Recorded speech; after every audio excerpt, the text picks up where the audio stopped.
Have a quorum. Good job. We were early on our quorum today, so we're going to start. You guys can all make sure you get copies of the papers that are over there on the left. And we're going to do, I'll let Chantal do the roll call. Yep. Great. Here for half an hour. Okay. Unofficial. Okay. Thank you. Thank you, Nadia. Gregory Braille, you're here. Yes, No worries. I'm here. I'm like, I saw you, so I'm going to say you're here. Phil Burton. Here. Tony Carrasco. In Young Cho. Megan Kane. Here. Larry Klein. Here. Judy Kleinberg. Patricia Lau. Here. Adina Levin. She's on her way. En route. Nadia Nayak. Here. Keith Reckdahl. Here. David Shin. Here. And Carrie Templeton. You do have a quorum. Okay, we will start with oral communications. And as always, we'll ask everybody to line up at the microphone and just make sure it's on before you start. Can I get a show of hands of how many people are intending to speak under oral communications? 1, 2, 3, 4, 5. Okay, great. So we'll do 2 minutes each. And this is for obviously any item that is not on the agenda today. Thank you.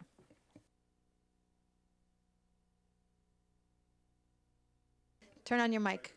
It's our former Mayor Yoriko Kishimoto. Okay. Yes, former mayor and council member, for those of you I haven't had the pleasure to meet. I'm here, number one, to make sure that all members of the committee take the time to read and review the comprehensive plan as you take on this work. It is the Bible that's adopted by the City Council to guide the toughest land use and transportation trade-offs and integration, which you are all tackling.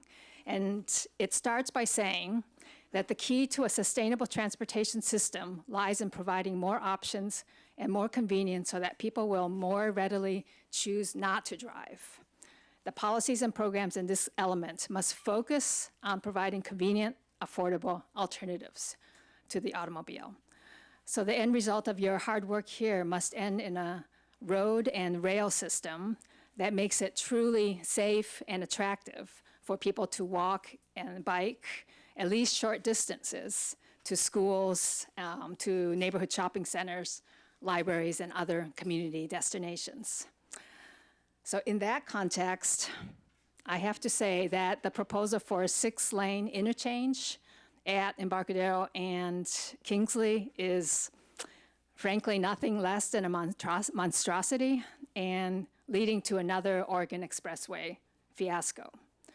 Instead, I would urge the city to focus, at least over the next 10 years, in the relatively short term, to focus on improving the bike and pedestrian routes to Pali and Stanford at both Embarcadero and Churchill. The city already has a plan ready to go for improving Embarcadero.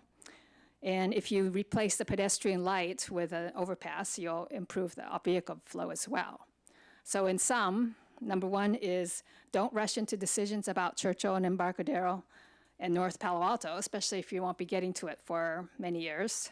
And B is keep options like the roundabout on the table as vastly superior to a new highway type interchange in the heart of our neighborhoods. Thanks very much.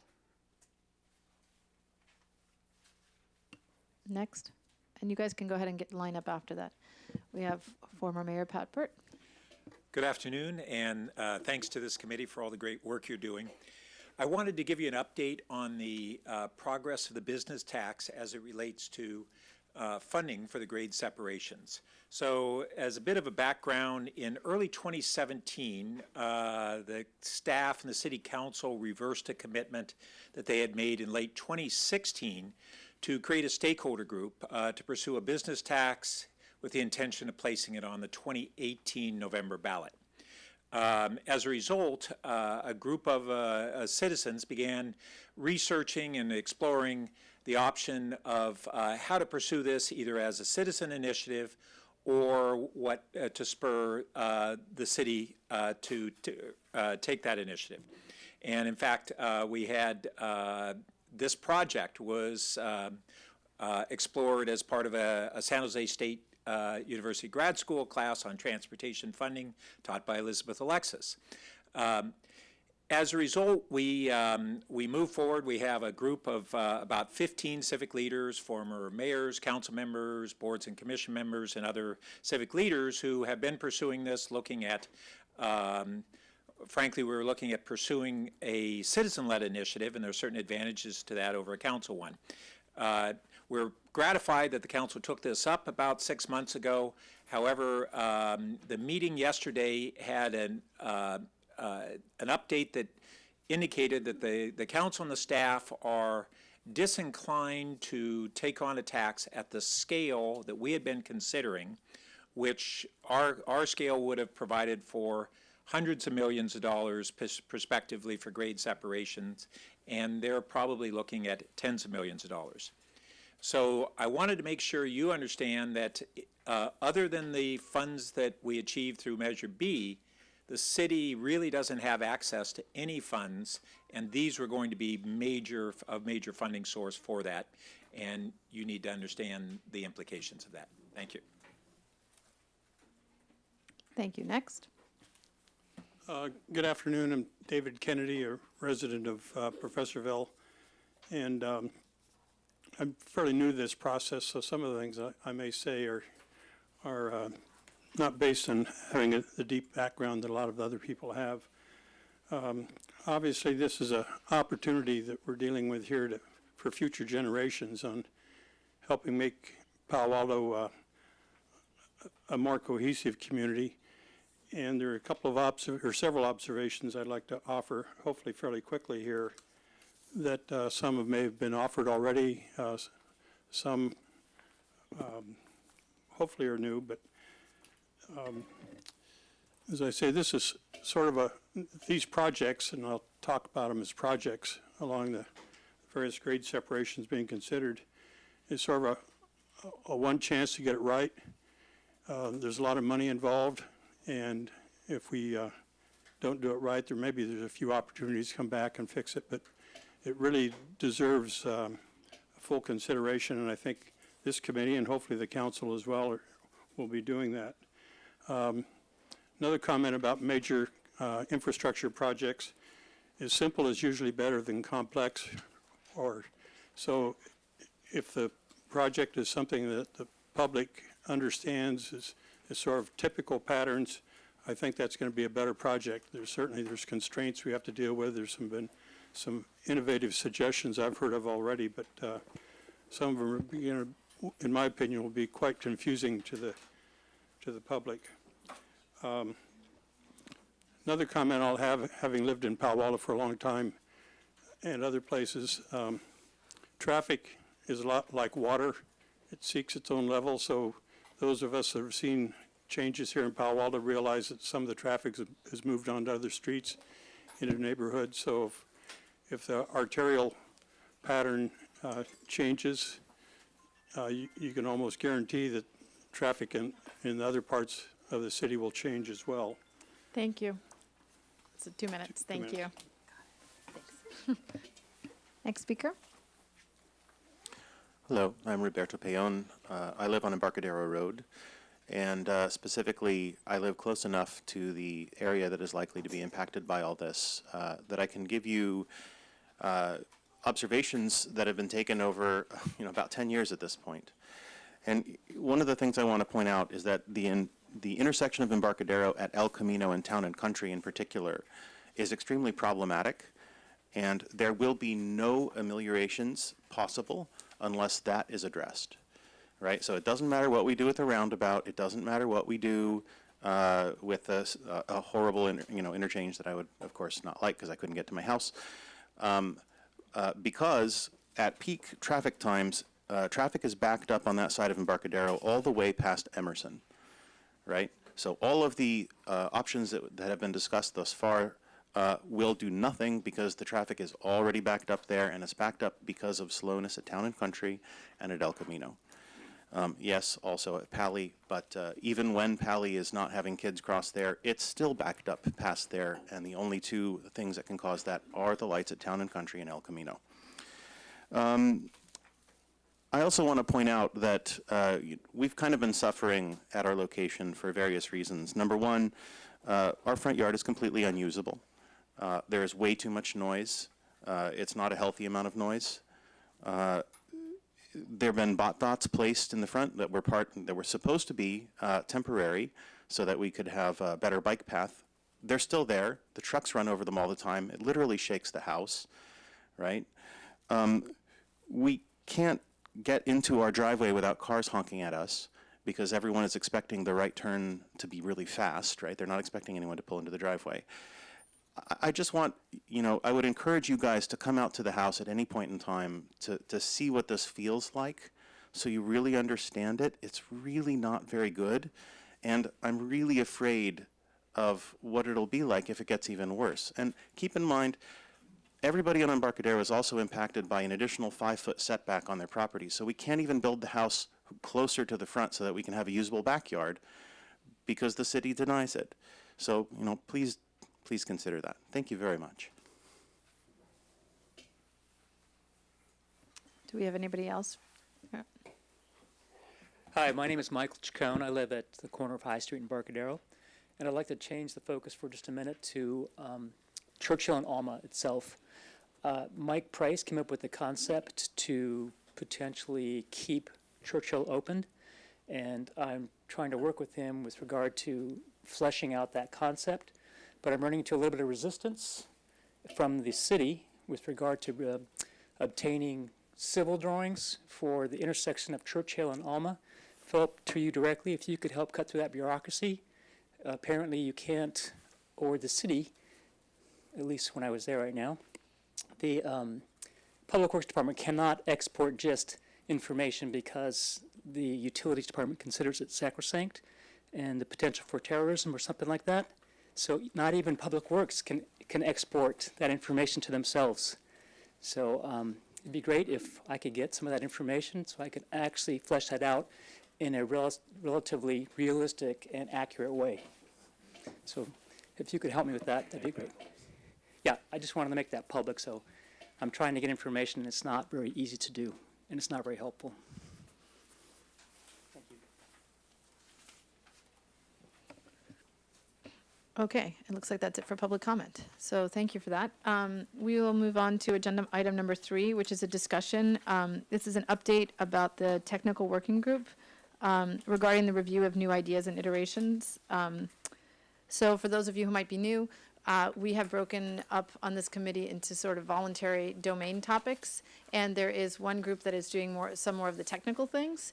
And the technical discussions, we got 4 retired civil engineers who volunteered to try to help us. And so we had we actually had a second meeting yesterday with those volunteer civil engineers, the technical working group, who was made up of myself, Keith Rechdahl, Tony Carrasco, Phil Burton, and Larry Klein. And we reviewed the new ideas that have come forth. And so in your packets, you should have at least one memo, and we have a second memo here. So the first memo is the memo that went with the first meeting that we had, and that includes AECOM's comments on those new ideas as they saw them. They reviewed the meetings and the tapes as we were going on, and they were able to provide some feedback. And then we had a second meeting yesterday where we were able to go a little bit further on those and basically started the discussion on existing alternatives. So there's also, so I'm going to pass out now. That'd be great. Go ahead. We're going to pass out now to the rest of the XCAP the copy of the second AECOM memo, which we got yesterday. And you should have in your packet as well sort of a summary of the XCAP's technical working group's comments on kind of what the findings were. And I'm going to turn it over to our more technical folks on the technical working team, because there's layers of this, to Keith and to Tony and Phil to kind of discuss a little bit the different ideas and what we got out of those.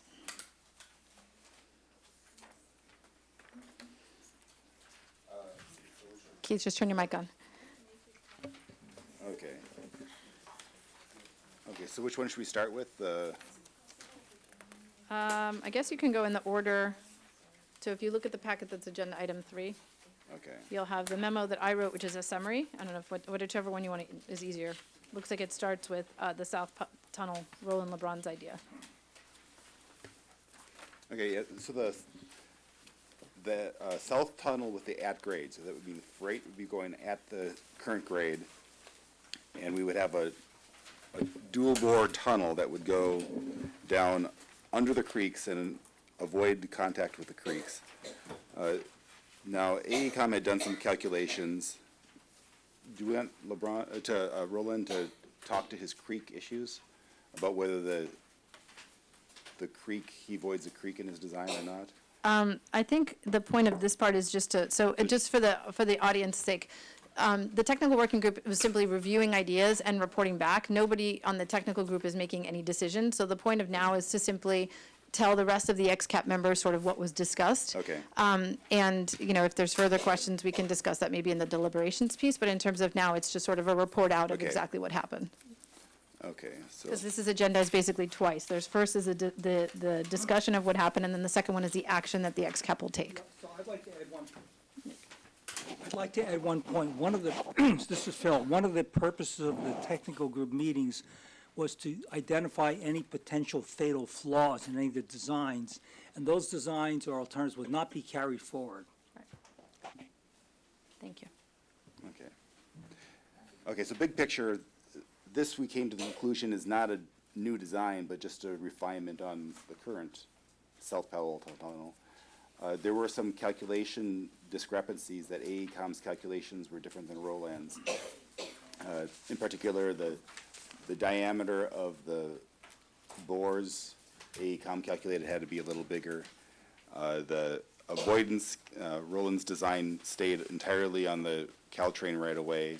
AECom said that they couldn't make that work.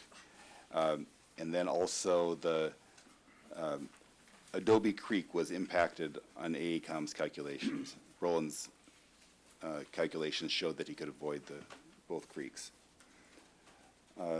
And overall, we said that there were no fatal flaws. We just thought that this was another iteration.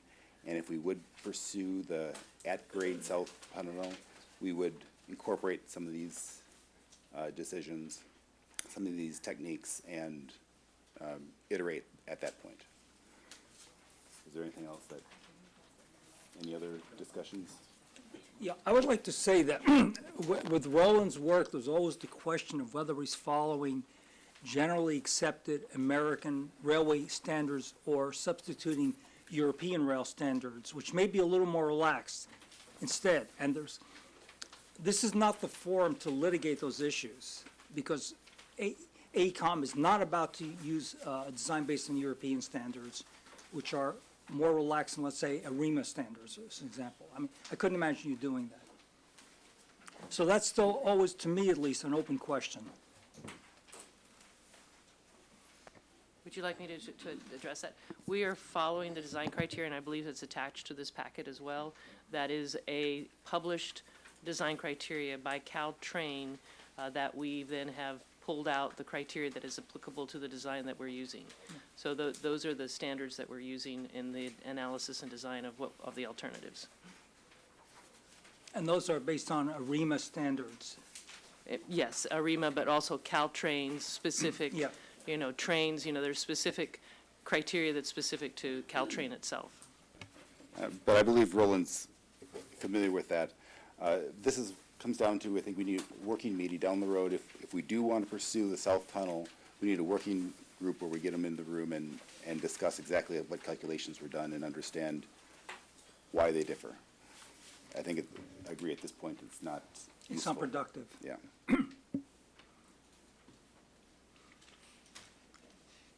Keith, just turn your mic on and move it a little closer to you.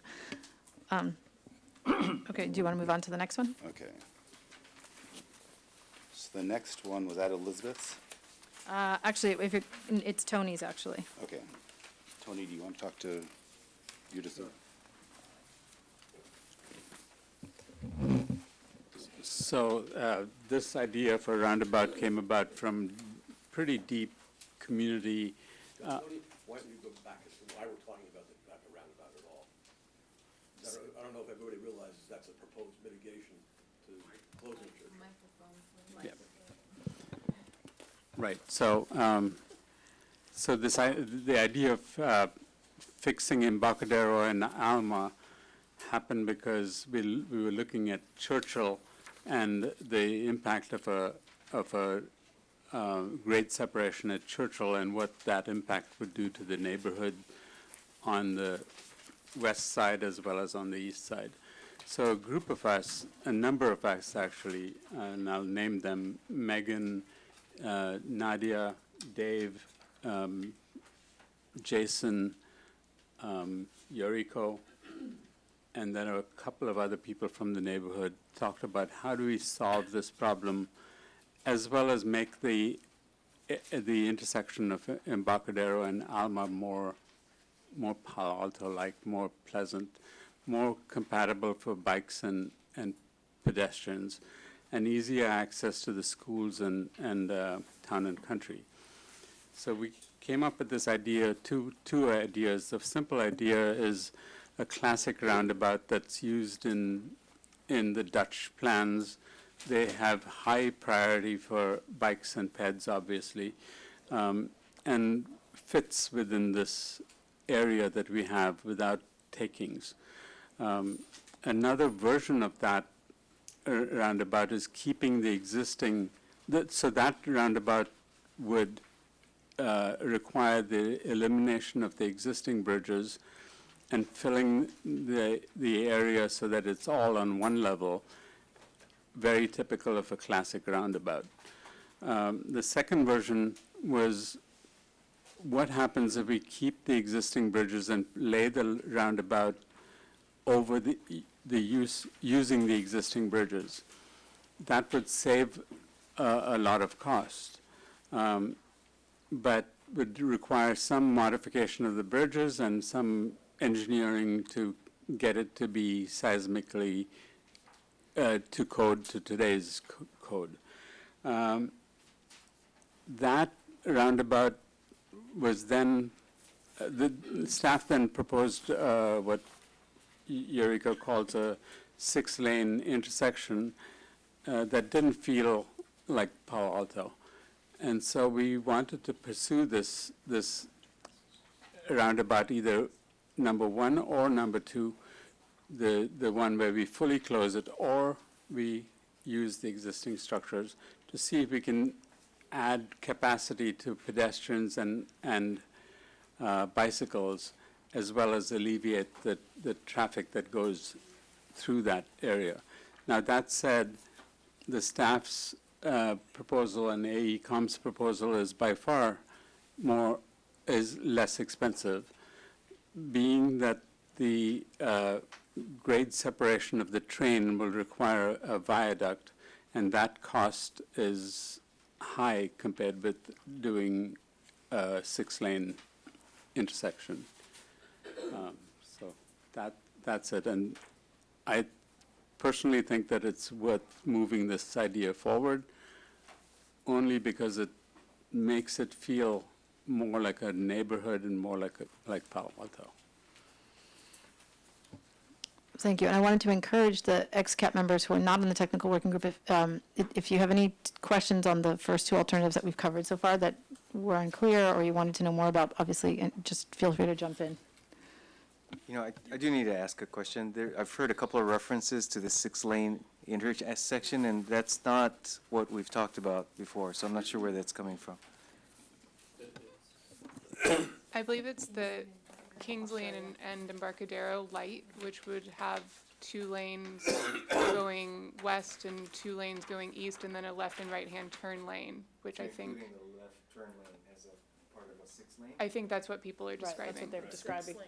Simpleton to count the number of lanes there without traffic. Quite knowledge. frankly, I find it inflammatory to describe it as 6 lanes, since it's really not 6 through lanes, which is what would typically be considered a 6-lane street. Okay, so it's 4 lanes with 2 turns, is that? With a left turn and a right turn. Okay, thank you for that clarification. I guess I'd love to hear sort of the rebuttal. I mean, what we have here is a memo from AECOM, for instance, if I look at the South Tunnel at grade, that basically says it's not actually a grade separation, it's still going to cost billions of dollars, and will not be eligible for grade separation funding, which are some, pretty important things there. are there people on the technical committee who disagree with AECom's conclusion on that?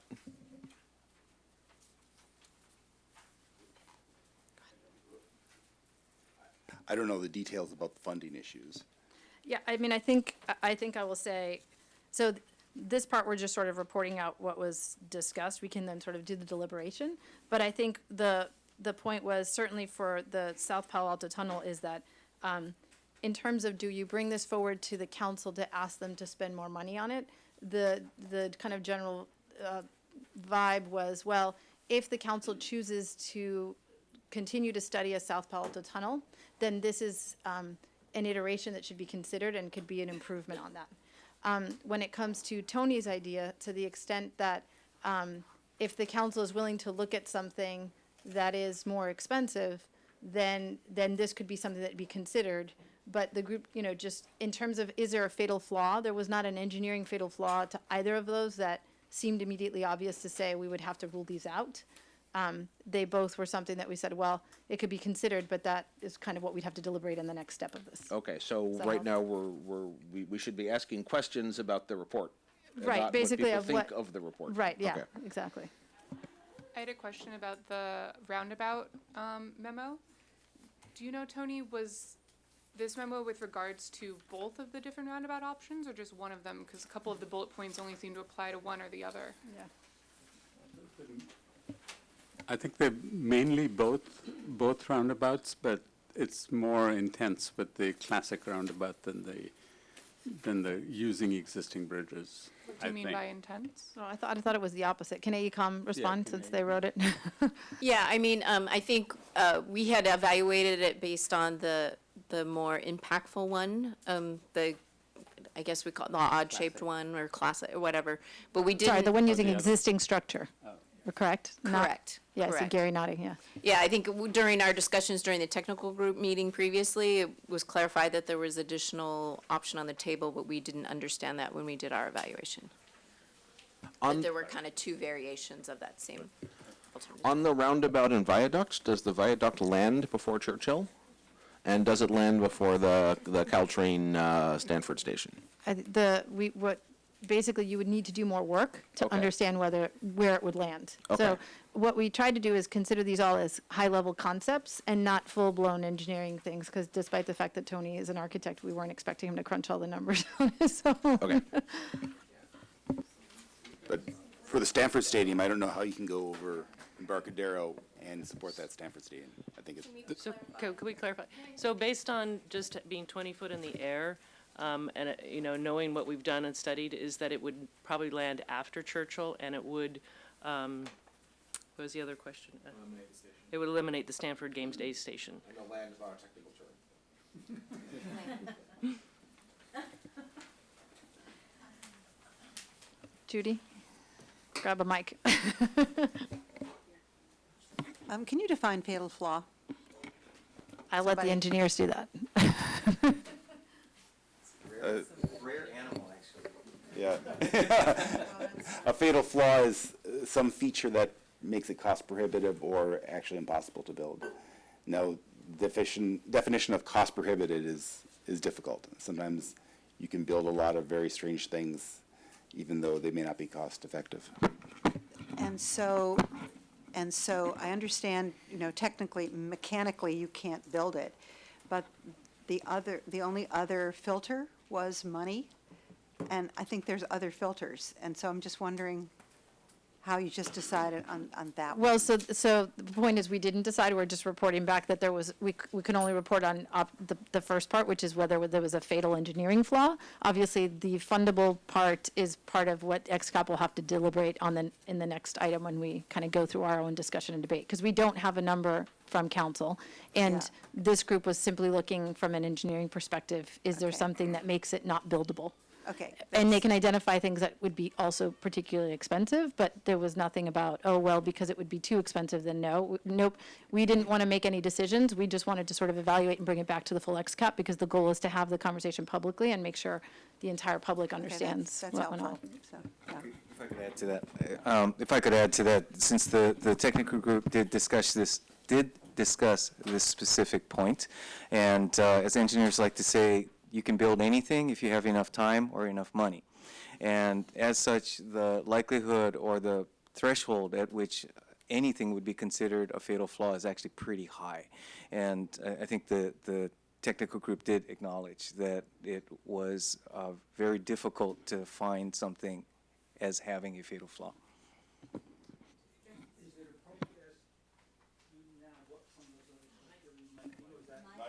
Mike? Is it appropriate to ask Judy now or defer discussion about what might those additional filters be? I think we have to, we're going to defer discussion. Yeah, I was going to say, I think we're deferring that discussion. And I think there's a difference between a flaw and a fatal flaw, so. yes, agreed. Carrie? This is going to be Mike.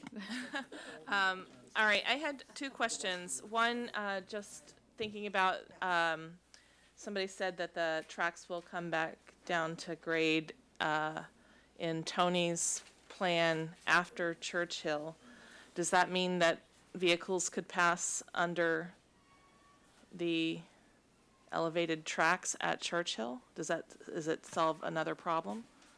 It does not. It comes down to about 3 to 5 feet at Churchill, above the existing rail line at Churchill. But if you wanted, so it would be part of the design question. If you wanted to extend it so it did that as well, then it would just makes it longer and more expensive. But but if the intent was simply to have a viaduct at the at Embarcadero and get it down as fast as you could, it would still leave, as you said, Churchill about 3 to 5 feet up at that point, which could open up the possibility of doing a bike ped underpass at the way we have at Homer. Okay, and this is still my first question, I'm sorry. How, if it's going to be that level at Churchill, seems like it would be not 20 feet in the air at the Stanford station. Like, that seems like a solvable problem with a set of stairs or something. Is that? Stations Yeah. have to be level, and I would be concerned that if you kept that level at the Stanford Stadium, then you might have a hard time getting down. Okay, okay. So we'd have to somehow work with, or Stanford would have to find other ways to get people to the football games. We could work this, we haven't tried to do that, so Okay. conceivably you could try to change the curves and see. So I if just you can wanted to flatten out. clarify, because it sounded like in previous parts of this conversation that it was completely not feasible to have a Stanford station, but it is feasible. It would just take some additional work, perhaps outside our scope, but other people could make it work. Well, and there's actually, there's two ideas for Tony's idea. One is, as he said, using the at-grade infrastructure, the current infrastructure. And in that case, Tony is still adding a viaduct using the space in between the rail bridge and the train bridge, which would remove the station by its nature because the stairs to come down are in that area right now.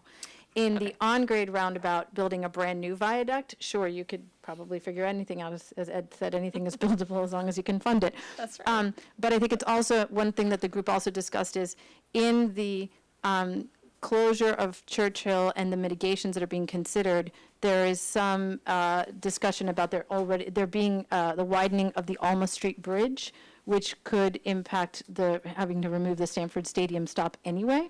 So just pointing out that that's one of the things that we talked about when we talked about those things. Thank you. I think it's really important to be clear on those options. Okay, my second question was around Roland's proposal. What isn't crystal clear, and I apologize if it's in here, if you could help clarify it for me, is I think generally the idea behind Roland's proposal was that it had some benefits over the way we looked at tunnels before. Either it was shorter, they were closer together, it was more economical. Even if it is still going to cost billions, is it half as many billions, right? Like, can somebody help kind of quantify what the delta is there, and if this is an improvement that we should consider, or if it's very close to the other tunnel proposal? Thank you. We haven't looked at cost on that as yet. However, some of the improvements, some of the ideas that he has do have cost associated with them, which is the ground improvements and able to bring the tunnels together. But we haven't costed it out. So at an initial look through, I don't know if there's a big delta for cost savings on that. basically without more work, it would be impossible to know, which is why we come back to, if the council decided to pursue that, then the idea would be you would fold that, but you wouldn't necessarily, the question about whether you want the council to spend extra money to further iterate on something, because at that point, you're sort of making a decision on which one you're iterating. If that makes sense. It does, and thank you for clarifying. I think those potential cost savings were very interesting part of the proposal and would be perhaps one of the reasons we wanted to look into it further. Okay, anything else on these two alternatives? Questions from ex-cappers? Larry?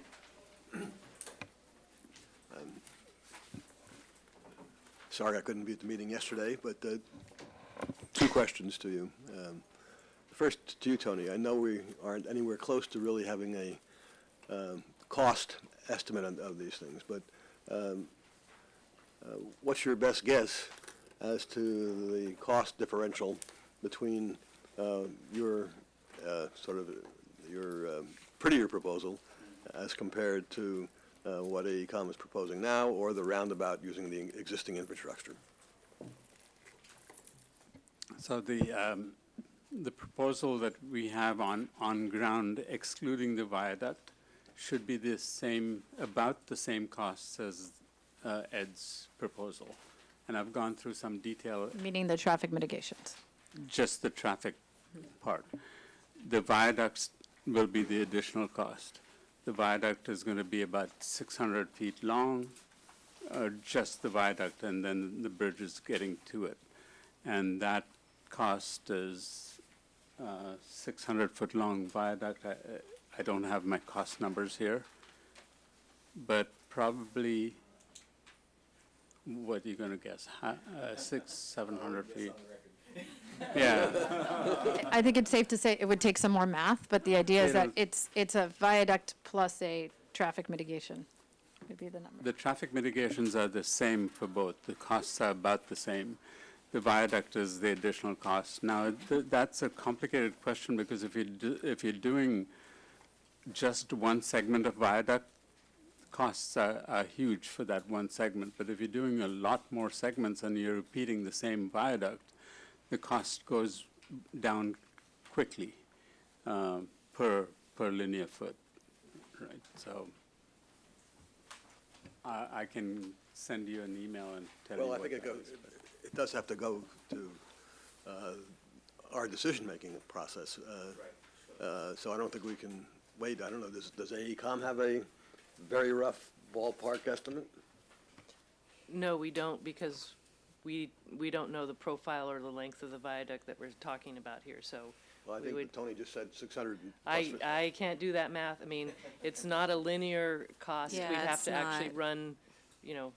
run a number. So, no, I can't do and to Tony's point, though, is that it's not a linear, so we have a cost for a viaduct already, but, it's a certain length, and it's not, it's okay, you just, divide it by that certain length, because there's certain costs associated that are, fixed costs with a viaduct, and then you have the length of the viaduct. So again, I can't give you that number just based on having Well, this. my length. recollection is a little vague, but it seems to me I recall at some meeting that somebody threw around a figure of a couple $100 million extra. Is that reasonable or not? I don't think that's reasonable. It's probably somewhere in the 50 million if I'm just going to build from the buildings, the cost should be about 55. Yeah, I think, 55, so somewhere I think around there, it's, 50 million. just to both support you but save you, Tony, I think it's difficult to calculate that, because basically we would have to agree that it needs more study. And it's hard because we don't have a ballpark to understand what that is. But I think the other thing that is important for us to mention is that one of the things that came up in the discussion was, once you've built something that's elevated, just like there's a question of, do you keep it going so that Churchill stays open? You have the same situation if you pushed further north.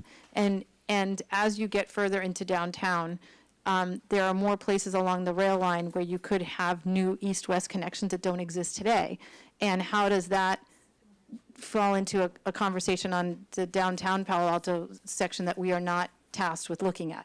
And so part of the challenge that we had as a group was both recognizing that there could be some really interesting things that could happen with Tony's thing, but not being able to, we would have to then present council to go have them do further studies. Because I think the other thing that we were sensitive to as a group is that it is not, Aren't we getting into the discussion we're going to have next on? sorry, yes, you're right, I should not veer, so I'll leave it there. And could I just add one point of reference for you? So the cost for the Churchill Viaduct is 300 to 400 million, so this viaduct would be even longer.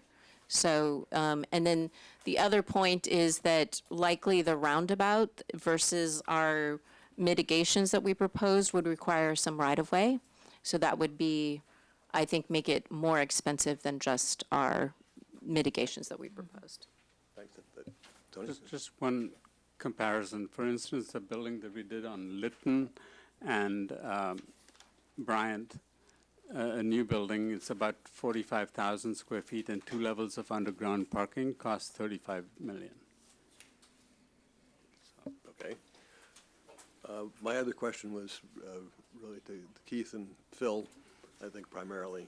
In looking at what Roland has proposed, you brought up the difference between American standards and European standards. And I wasn't totally clear as to whether Roland's proposal had complied with American standards. That is precisely the issue, because in the past, Larry, that is the exact issue. We could not tell from the presentation whether he was simply being more perceptive, maybe a sharper pencil, or whether he simply said, nah, we'll just use what they did in London, for example, instead of following Caltrain standards. We just couldn't tell, because he has I have to say, he has a history of picking and choosing the standards he wants to comply with. Well, I think, so we will have public comment, and Roland's actually here, so he could probably answer the question during public comment. As the old saying goes, the nice thing about standards, there's so many to follow, to pick from. Thank you. Pat? As I review both of the new ideas as well as the comments from AECom, I'm wondering about track safety and whether or not that's ever come up as part of the planning.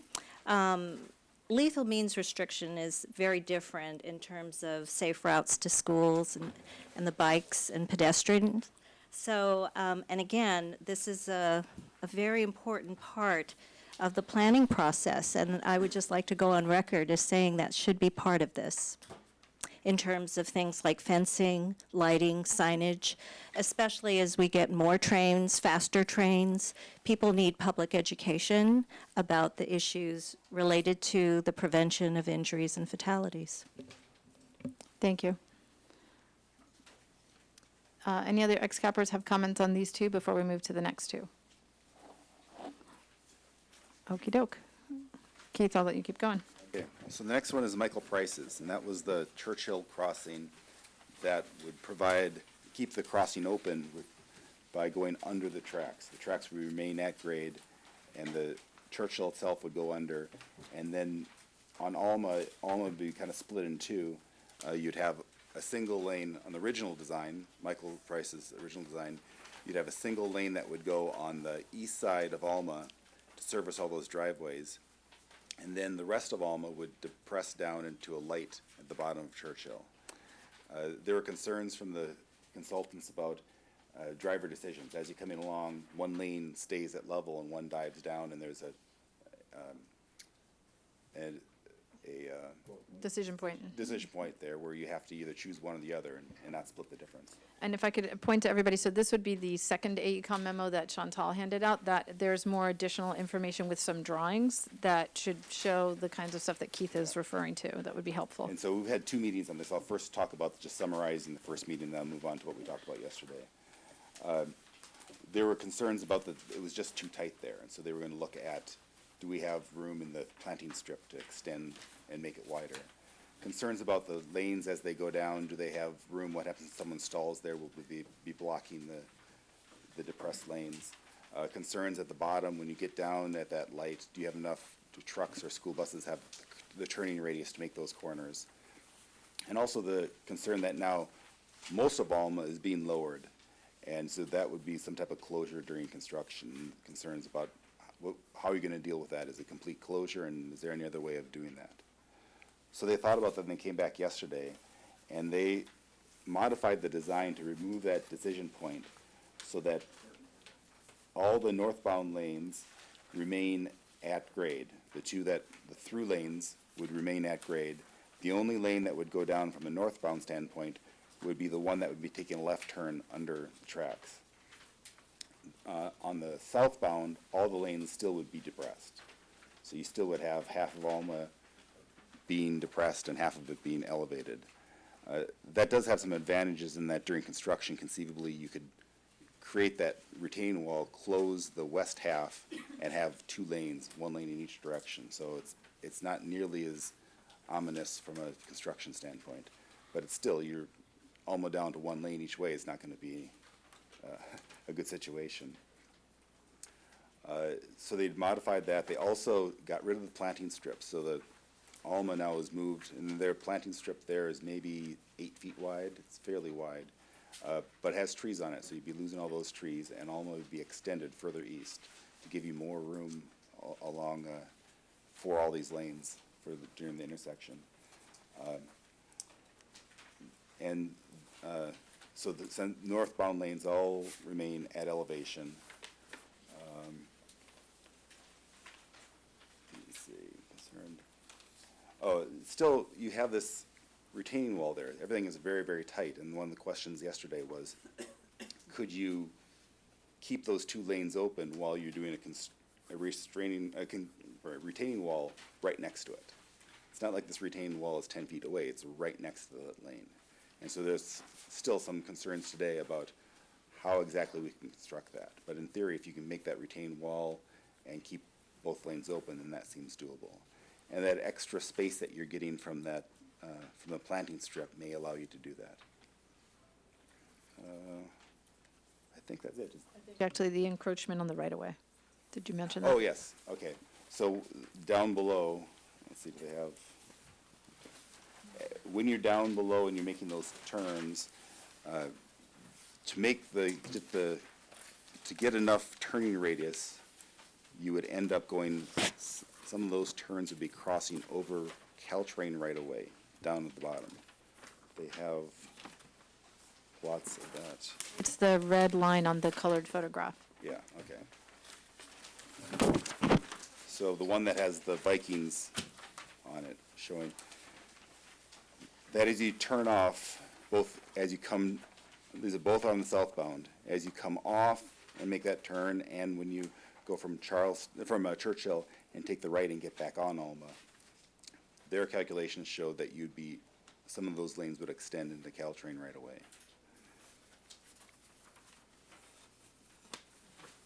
Okay. I have a question. Is there a dimension for the retaining wall has a width calculated in the drawing? It's 8 foot, that's height or? Inches. Inches, okay. Thank you. And then the other side also, 8? The other side also, the retaining wall? That 8 inches there is the size of the sanitary sewer. Oh, so what is the width of the retaining wall? The width of the retaining wall would be something that would be analyzed structurally, but the barrier at top is probably on the order of 1 to 2 feet. So, Okay. Thank you. So it's all together, it will be like 85 foot, no, 84 foot minimum. Do we have that? Do we have that 84 foot width in the Churchill to build? 85, yeah? Yeah. Yeah, can I answer that? Yeah, absolutely. So to get the dimensions shown here, we need to just take the planter strip that fronts Alma Street. So those, So there is room for that. yes, there is. But there's room, but taking trees and taking some of Caltrain right away. So That's you're right. stealing on both sides. So the green represents the impacts on the east side of the tracks to the trees and the planting strip, and the red is the encroachment onto the Caltrain right away. I think the one other thing we should point out that wasn't mentioned in Michael's presentation is that the left turns from Coleridge and Kellogg would likely have to be prohibited due to Yep. sight distance for vehicles coming out of the underpass. Thank you. Thank you. And looking back at that picture, the green up top, that is already city land. We're just taking that from the planting strip. However, at Churchill, that would be acquired property, is that correct? On the corner there? That's, In the drawing, it looked like a I believe that is acquired property. And so that's just to the left of Churchill when you're looking at this diagram. And the reason you need that is the bike path has to go across there. And then you can see the bike path crossing over. So it would cross over the two northbound lanes, and at that point, you'd hit the retaining wall, and there'd be a bridge that would go over to the other side. And then, at that point, it would take a right turn and go back north. Right, on the north, it was at the northeast quadrant, I guess, of the Alma Churchill. We provided an extra area there for landing for bikes. We understand there's a high volume of bikes there.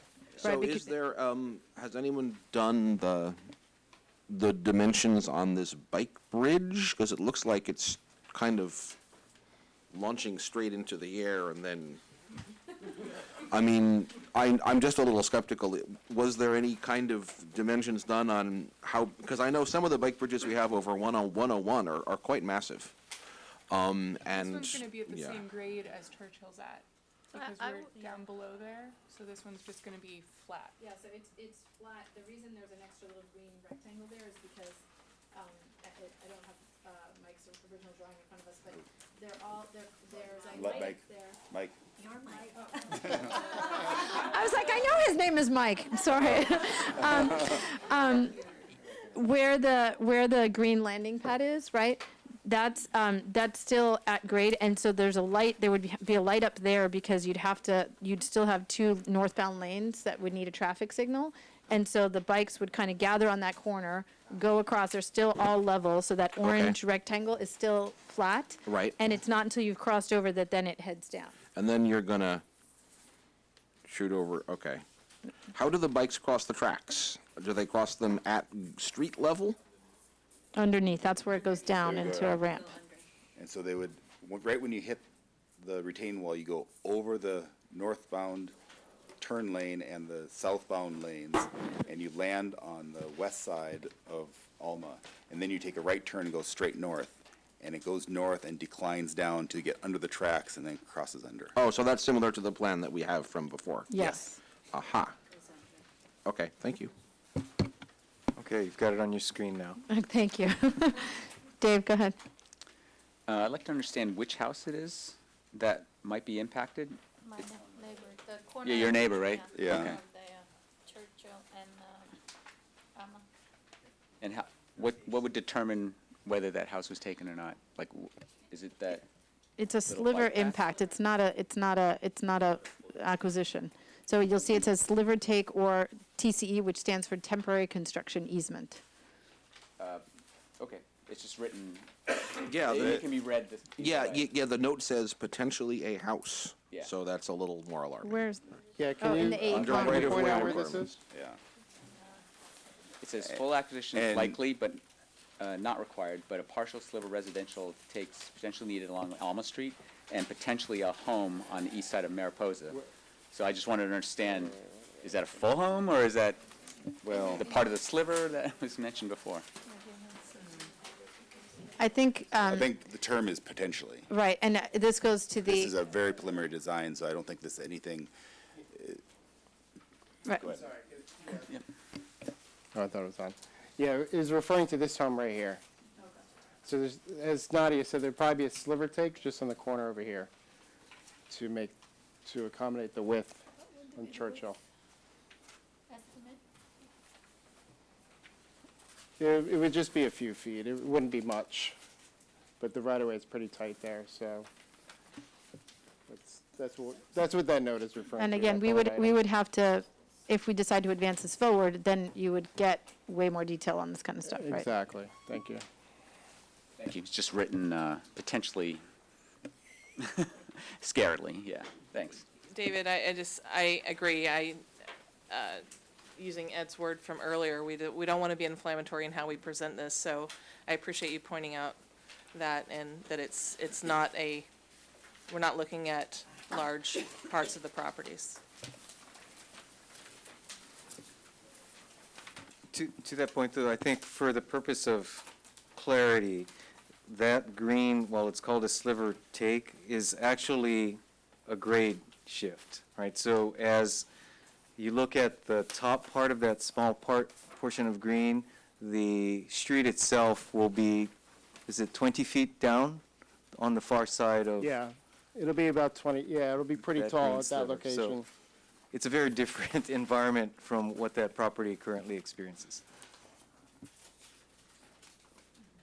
And I think Michael's presentation showed a pedestrian bridge roughly at that location as well, that we don't show there, to get from one side of Churchill to the other. Would, I had a couple questions. The first one was on the typical section drawing. It shows this northbound lane going straight, but is that actually, I think what Keith described was left-hand only. Is that true?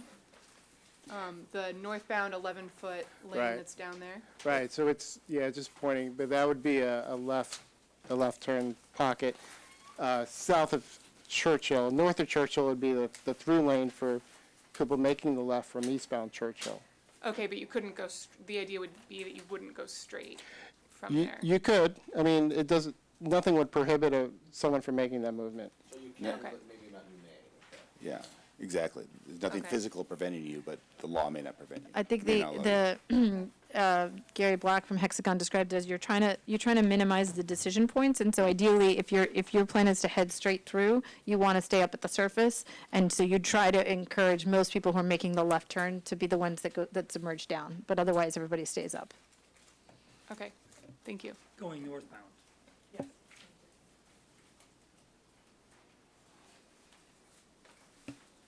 Okay, do we have any further questions on? Why do we need sidewalks under lower parts of the ARMA? So that's a shoulder, not a sidewalk. So that's needed for a couple reasons. For a disabled vehicle, just pull over on the shoulder in this kind of trench section. But it's also needed for the turning movement from eastbound Churchill, for trucks or buses or a fire truck to make the left turn from eastbound eastbound Churchill to northbound Alma. Let me go to the plan view to show that. I think I have different drawings. Sidewalks in here. Okay, you're looking at, No, this that's is Charleston. Oh, sorry, sorry. Yeah, I was doing the same thing. All right, sorry. It is confusing. The cross sections look sort of similar, yes. So yeah, there's a shoulder here in this underpass area that's depressed. So this left turn pocket would benefit greatly from the shoulder up against the wall. I sort of had a related question, which also applies to the next alternative, which is there's sort of discussion of making sure that things like buses and fire vehicles and so forth can fit in all of these options. Is that required? Could we design for a certain length of vehicle? The city could probably answer that. I'm sure you don't want to design this to prohibit fire trucks from getting through. I think Not that's the bare minimum. specifically, I was more actually thinking about the Charleston option, but I sort of had Okay. just wanted to learn what the policy was around that. When I laid this out, it was based off of a 40-foot bus, roughly the size of a fire truck. I mean, that'd probably be your bare minimum design vehicle you'd want to use. I think the idea was, you have the school buses coming out of Pali, unless that moves, so we had to be sure to include that. Is everybody comfortable with the drawings? I know it's sort of, we don't really have Mike Price's view that shows the pedestrian bridge, so I just wanted to check in with ex-cappers, make sure everybody feels comfortable that they understood it, and if you have any other questions. Okay.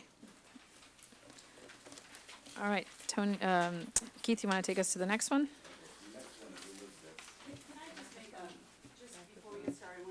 Actually, Elizabeth, I'm going to let you speak.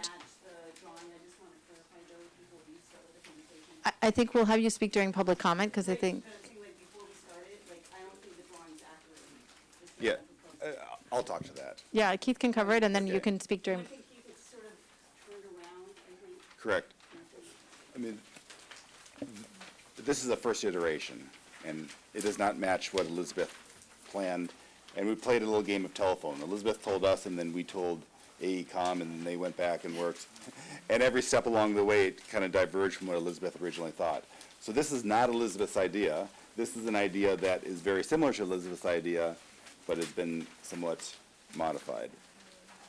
But let's big picture. What is Elizabeth's idea? Elizabeth's idea is that you keep Alma and the tracks exactly where they are, and you burrow Charleston under Alma and under the tracks. So you're really minimizing where you're doing the construction. And then at both ends, Charleston ramps back up to meet where, back to its normal level.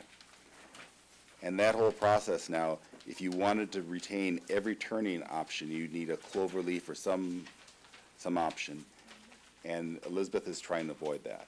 So some of the turns that you have, for example, some of the left turns are not possible directly. You have to take a right turn and a U-turn. And so describing that, then let's look at this drawing that's on the screen right now. This is AECom's take of Elizabeth's idea. And so if you look now, we have a bunch of red houses. Those are houses that would have to be acquired to make room for the various features. And let's look at the right. Potentially, it needs a This lot is all more work. potentially- Yeah. I mean, I really do want to go to this elevation to show it's substantially different than what.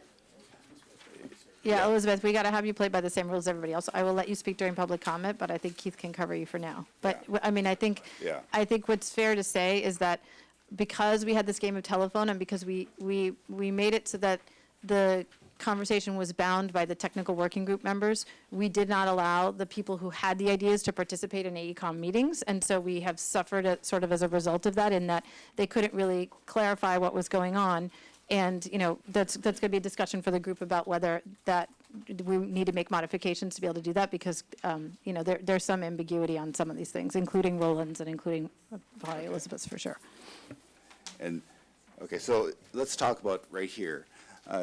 So if you're coming north on Alma and you want to take an effective left, you would have to take a right and then go down to the right, and there would be a turning circle, a traffic circle at Mumford.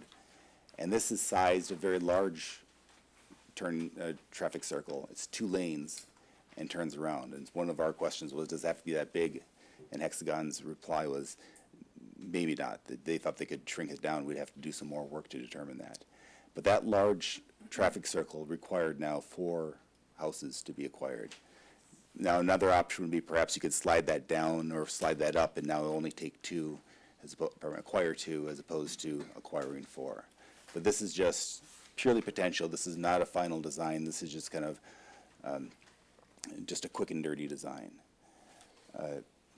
Now, you would see that one of the concerns that the consultants had and the staff had was, if this intersection, the Alma-Charleston, does not work well, are we susceptible to cut-through traffic through Eli? So that you could, if you were going north on Alma, could you take a right on Eli and worm through there and hit Mumford directly? And would people find that that was faster, or perhaps even just perceive that that was faster as opposed to going to Alma? But on the counterpoint is that right now, if you want to take an effective left, you're going north on Alma and you want to take a left, you have to sit at that left turn lane quite often for a long time. So the public, and I've bounced this off some neighbors, what do you think of this? And they were actually enthusiastic. They said, this is much, much better, because I live in that neighborhood. To go straight where it says Alma, just to the left about 5 houses in, that's where I live. And so my neighbors sit at that left turn line, and they were quite enthusiastic. They were more than happy to drive down to Mumford and U-turn and come back, because they would be avoiding that left turn light. They'd be avoiding the train. They thought they'd be in and out. They could save 5 minutes every time they go in and out of the neighborhood. So just the fact that you're backtracking and turning isn't necessarily a bad thing. Is it possible to block that Eli to Mumford path, as we do, for instance, for some of the bicycle boulevards, to prevent cars from going through? I think you'd want to talk to the neighbors and see if, on one hand, we see this at Churchill, right? Some neighbors like access because they want to get out and in easily. other neighbors don't want it. So I think you'd want to do some outreach, but that would be a possibility. This is at a super high concept level, so all of these kind of details are exactly the kinds of things that would have to be considered, because while Elizabeth focused on a big concept, there's certainly network impacts maybe beyond what's even in this picture, and that would have to be looked at and understood and potentially mitigated if this was to. But the idea is that by having some of these turns be indirect, you are simplifying construction. That's the goal, is that you're not trying to make a clover leaf that gives you arbitrary turning ability, but in return, you're really minimizing where the construction happens. The construction is not, Alma is not being touched except right over by near the intersection. So we're really trying to really minimize the spread of construction. Now let me talk one thing that Elizabeth did not like. Let's go to the next slide, or the previous slide, I guess it is. The cross sections. Keith, did you want to go through the rest of the movements first, or is going to the cross-section better? It's up to you, I just don't know where. I don't think people need to know all the movements. Do we want to go through that? Is that? Whatever makes it easier to understand what the real concept is. I don't know. I'll leave it up to you. During the deliberations, maybe we want to go through that. I'm open, whatever you prefer. Whichever makes it easier, because we don't have a better graphic of Elizabeth's, unless you can explain the difference between what they presented and how it's different. Okay. So the one thing that I wanted to highlight, one thing that I wanted to mention about Elizabeth's idea is that this cross-section, and I apologize to people who aren't engineers who don't look at cross-sections, and it doesn't come easily, some people. But this is a cross-section of Charleston Road. Thank you. It's showing now on the far right you have bike lane, and that's a local bike lane. On the right, you have the local. We went over the general purpose here, but I'll try and explain each of these. So those would be is this looking, this is east of Alma, and which direction are we looking? You're looking east, actually. This is meant to be looking east. Okay, so we're east of Alma, looking east. Okay, so we have come from Alma, we're going towards Piazzas. The upper right is the local lane. This is any traffic that is coming from Alma or anyone coming out of the driveway. Those local spots will use that rightmost lane. There is a local bike lane there and a sidewalk. Now, So I'm saying like that's why. this is what their design is. Yeah, what their design. Okay, and then I want to explain what Elizabeth's thought process is. Then down below, everything that's been recessed, that is what came under the tracks, went under Alma. And you notice here, there's a bike lane and a sidewalk on each side, along with one lane each direction. And we think one lane each direction is fine because Charleston is one lane in this direction. And the only reason that there's two lanes anywhere is stacking for the train, and we won't be stacking for the train. So one lane each direction is fine.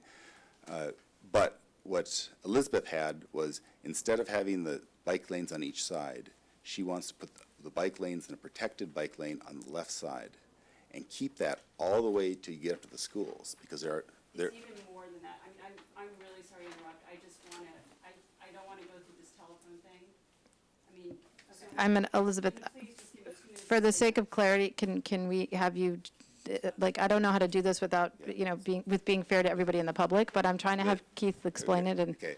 The other thing is that she co-locates both directions of bike lanes to the left side, but they are at a different level. They are not down. Is that the issue that you were? No, it's several. I mean, I don't want to, I just don't want to go through telephone anymore, and I want to make, because. Okay, it's so I'm going to allow it simply because it'll be more expedient for the rest of the thing, but I'm going to limit you Yes, I will so be that very you can. fast, and I will try and speak loudly. So the first thing is that I would have. You're going to need a mic, Elizabeth. No, those don't move. Well, So the first thing is that the underpass, right now, it's designed as a 46-foot wide with 12-foot lanes. I mean, one design issue is I would make this as slow a design speed as possible. You're talking 10-foot lanes plus, something on the sides. I would not have any bikes and peds with the cars, so you're eliminating the 11 feet on either side of that. What I would have, and this is, as we said, is sort of turned around from an intuitive standpoint, I would have a separate, like probably 15-foot two-way bike and ped over, and I'll show you exactly where. It would probably be right here. So this narrows to 24 feet. You would not need a separate bike lane in each of these for various reasons. And so it Get closer to the mic. it should fit within the design. So you're separating, conceptually, you're separating the cars concept entirely from the bicycles, just like right now, if you're a car, you go under Oregon Expressway. If you're a bike or a ped, you go under California Avenue. So they would not be that far apart. They'd be 20 feet apart. But what? No, she's saying they They're wouldn't. not going to be, I'm saying conceptually, though, how they're Conceptually. treated differently, as if they're two separate things. You would treat the bikes and peds. What? Still require width. Yes, that's 15 feet, but instead of having 11 feet and 11 feet, and then you would not need bikes, you would not have bikes over here either. So I'm saying you save, that's a critical amount of feet that right now is impinging into people's backyards. And it has some safety features as far as getting people to Mitchell Park without having to cross the street. Okay, thank you. So I think, Keith, if, it might be, is the plan view better, the map Yeah, view? the If map you- view, but I wanted. Thanks, Peter. So the implication of Elizabeth's comments is that the sliver takings using Elizabeth's cross-section may not be necessary. We don't know, obviously, but Yeah. it's an important point to bear in mind. That is correct. And Okay. I think it's also important to reiterate that the reason that we've given this so much time to consider is that because you're not moving the tracks potentially up or down, and we can discuss that a little bit more in a minute, that there's a lot more savings. And so even though it's circuitous in terms of cars, there's no longer waiting for the train. The reason it's so crowded today is because you have the train continually interrupting. So now it'll be potentially slower, but just a very constant flow rate, which makes it better for bikes, better for peds, and could potentially give more movement. And again, the concept being that this is a concept and needs help, right? But it's only slow for certain turning movements. Yes, others And are only once a day. If you do a round trip across what's now the grade crossing, one time you'll have a quick direct turn, the other time you'll have the jug handle turn. That is correct, yes. The other thing is that, for people who are on Charleston, they will not have a light at Alma, right? They'll be going through, so that also will improve efficiency. So if this went through, even with the extra traffic of the people going and taking a U-turn, we would expect traffic to improve quite a bit, because you're avoiding both Alma and stopping at the tracks. Let's see, is there anything else? Can you point to where the bike ped thing that Elizabeth described as not being in the underpass would be on the side of Charleston versus? Okay. You talking about in her real design or? Yeah. Okay. In her design, you would have, at Wright Place right now, there's a crossing. But if you notice, that's back of all those houses. There's no driveways on the north side of Charleston. And so because of that, the fact that there are no driveways there, it makes the bike lane very attractive to put there. And by putting both bike lanes, both east and west at that spot, you now can continue that, and it's unaffected by traffic. It can go along all the way down, and then if you go further to the right, there'll be a light right before the schools. So all the kids that are taking that to and from the school, they would have a protected bike lane with no curb cuts due to driveways. That is one attractive. It would really help with bike safety, because right now, biking across Alma is not as safe as we would like. And so it goes under the Alma and the tracks at a less steep grade than the cars would do, but on a completely separate plane. Yes. If that makes sense. Because the cars have to go down steep enough so they can get 15.5 clearance under the tracks. The bikes do not need that. And so you could now, that dedicated bike lane would be going by itself, east-west, and when it hits Alma, before it hit Alma, it would depress down, so it would get under Alma, get under the train tracks, but it would not need 15.5 clearance, and so it would be a more gentle slope and have its own slope as opposed to the That's similar to the way University Avenue is as a crossing, that the sidewalk is higher than the auto lanes. There are some issues, though, with the variation of what Elizabeth described today in terms of shoulder width, not having a 24-foot wide street next to sheer walls. Those are additional considerations that really do need to be part of the discussion, rather than to presume that the way it was described tonight would be consistent with the analysis that's been done to this point. I mean, so, we are, as a group, trying to wrap our minds around, is this idea, it seems to have a lot of potential, but what are the holes? And we had a good discussion yesterday where AECOM brought up some issues and made us think about stuff. I sat down today with Elizabeth and walked through all the turning. I was still confused about exactly how you make all those turns. And she really has thought this out quite well.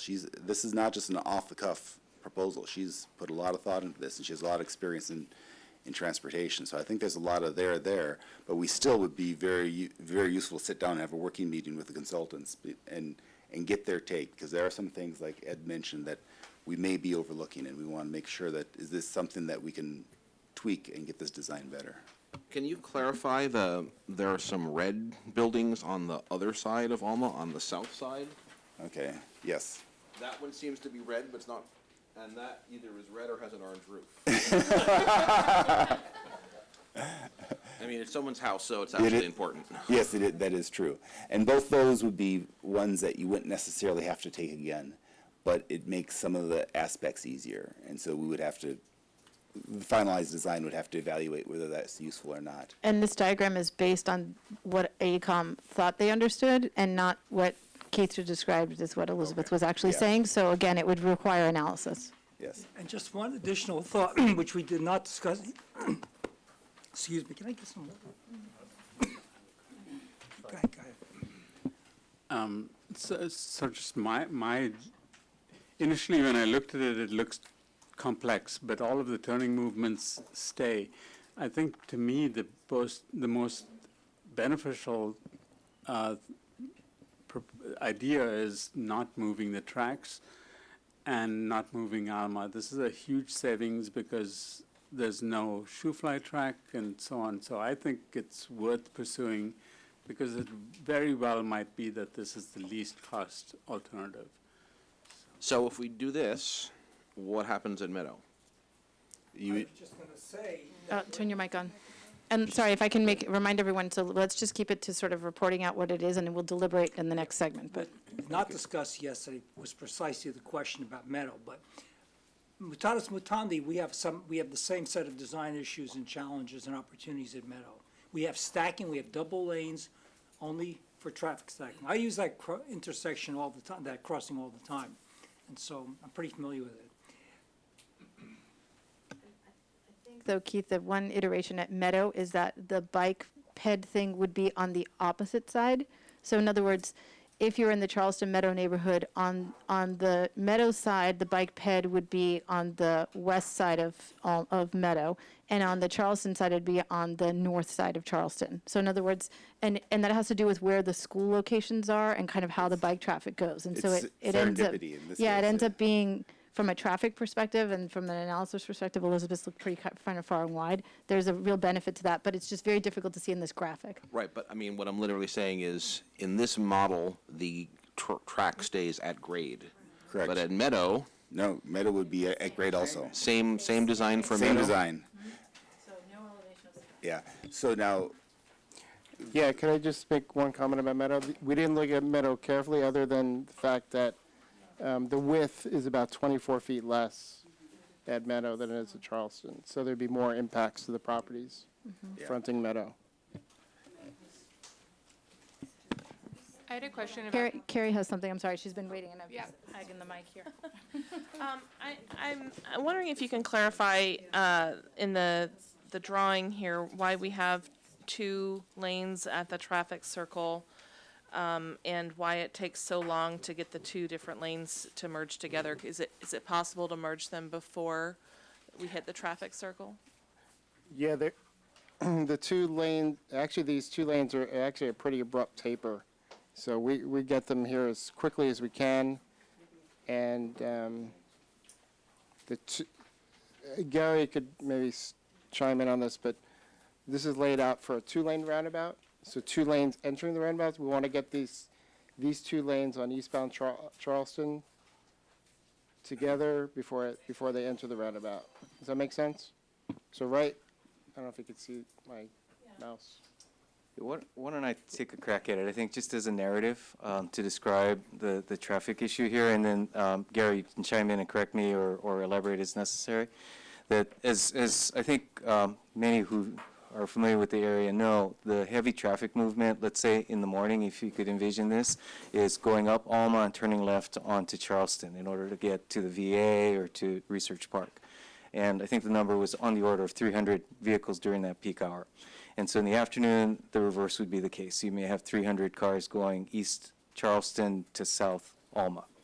And so the way it would work on this concept, instead of waiting in the left turn lane, as motors currently do, you'd come up Alma, turn right onto Charleston, and again, with 300 vehicles going east on Charleston, using the roundabout, then going west on Charleston, and going under the railroad track. So that would be the concept here. So it's that roughly, 600 at any point, 600 additional vehicles at any point during the segment of Charleston, but again, 300 navigating the roundabout itself. So with that volume, I think is what caused the need to at least consider it being a 2-lane roundabout. And then on the return, and this is I think an important point, on the return in the afternoon, the assumption would be that those same 300 vehicles would be going east on Charleston, and now, since they can't turn right onto going south on Alma, would need to continue on Charleston, negotiate the roundabout, then go west on Charleston, then turn left from Charleston onto southbound Alma. I believe that's correct. At a new traffic signal that would be located at Charleston and Alma, just at that upper portion of that intersection, what would be a T intersection of Charleston and Alma. So let me just finish with that. So I think that was the somewhat operational issue that does require some additional analysis. And the question is whether motors would actually do that. If they don't, then they would find other routes. And so that would be the essence of what would be needed for a traffic analysis to see where the spillover traffic might go, either within this immediate vicinity or elsewhere regionally, in terms of where the traffic would be redirected. Elizabeth, can you get to the mic if at all, because otherwise we can't.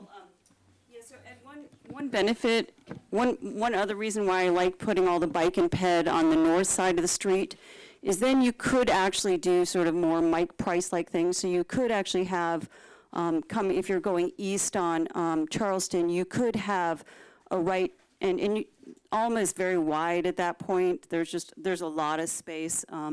You could have where the cars going under have a choice to turn south onto Alma or to go straight. That's a possibility to get half that traffic off of that. I don't know, do you understand what I'm saying? I understand, quite frankly, I can't see it. Do you guys understand what I'm saying, though? Is just like exactly. at the Elizabeth, Oregon Expressway, how you can turn south onto Alma, you'd be able to do the same thing here. So I think at a high level, so I think what we're all witnessing, and I know this is probably frustrating for everybody, but I mean, this is part of the challenge, is we're trying to kind of vet good ideas and give enough time, but also be able to have these deliberations in public and also be able to see everybody see the sausage being made. So. Thank you. I too was wondering about how to turn directly onto Alma with a ramp or something more practical in my view, although it sounds like there may be other considerations. I'm also wondering about the traffic circle instead of the U-turn. I know we were originally thinking a U-turn. Can somebody explain why they were thinking a traffic circle would be better there as far as the large amount of volume that's going through?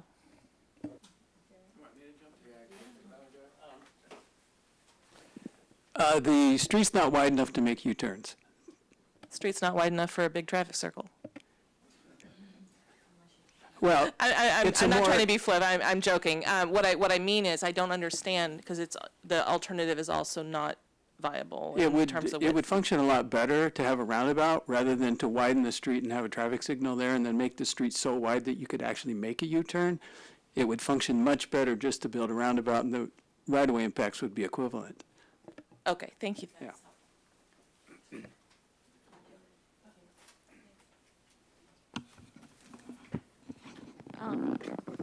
So just to clarify what I think somebody else was trying to ask as well, is the intent here to have the same underpass treatment for both Meadow and Charleston with the same curly Q driving movement, pardon my technical terms, but with the bikes on the other side, but otherwise the same treatment for both of them. Yes, but it all requires more work. I mean, we can't say that Great, enough. thank you for, that's a good short answer, thank you.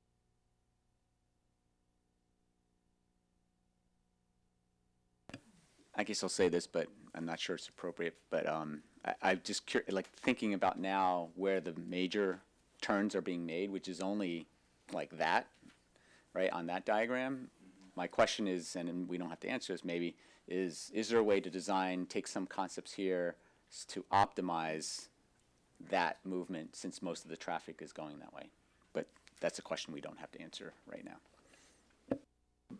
I mean, I want to raise the point that I raised before, is that right now when I come up north, I sit in that left turn lane, and sometimes when the train comes through, I'm sitting there for 5 minutes. And I would much rather get off here, do a U-turn, and go back. I'd be in my neighborhood so much faster. Yes, but if we built a grade separation, you wouldn't be waiting for the train to come through. If you built another grade separation, that's true. But Which we're going to do one way or another. Compared to status quo, it would be much better. Let me remind everybody, what we're looking at is the possibility of additional options which might be lower cost, lower construction time than the options already on the table. And that's the point of this whole discussion. Do we think there's enough potential?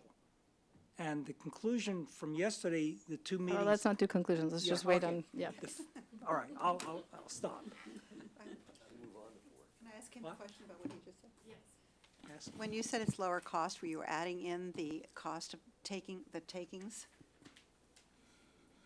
I think what he means is relative to a trench and a hybrid and a viaduct. I wanted to be sure is that what you meant? Well, there's no, we don't have Potential, cost Judy, estimates. we don't know until we do the numbers. Okay, but were you only talking about the traffic and the grade separations and the tunnel and everything? Or were you also saying it's cheaper even if you have to take 4 houses? The latter, Total cost, yes. Total cost, that's my question. Total cost. Thank you for the answer.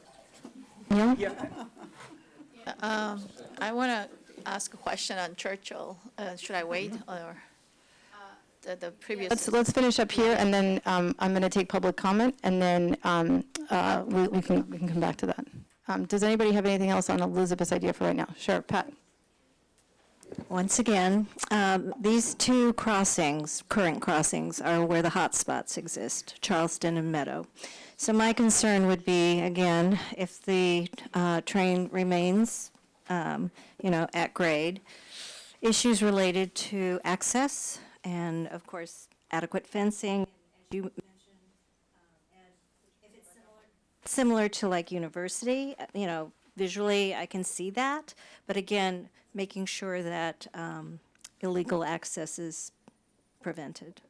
Well, you now wouldn't have anything going over the track, so it would be a complete fence the whole way, versus now there's a gap. Yeah. Okay, so I think we can move to public comment, and I want to allow Roland, who's here, the opportunity. Roland, I'm going to give you 3 minutes to sort of address anything else that we missed, and if there's, and then if anybody else wants to speak on this issue, if you guys can line up. Can I get a show of hands of how many people want to talk at this point? Okay, great. So I'll give everybody else can have 2 minutes. Roland, you can have 3, because you came up with a good idea.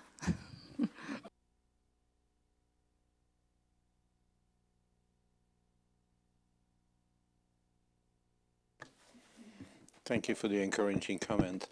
Let me give you a latest update here.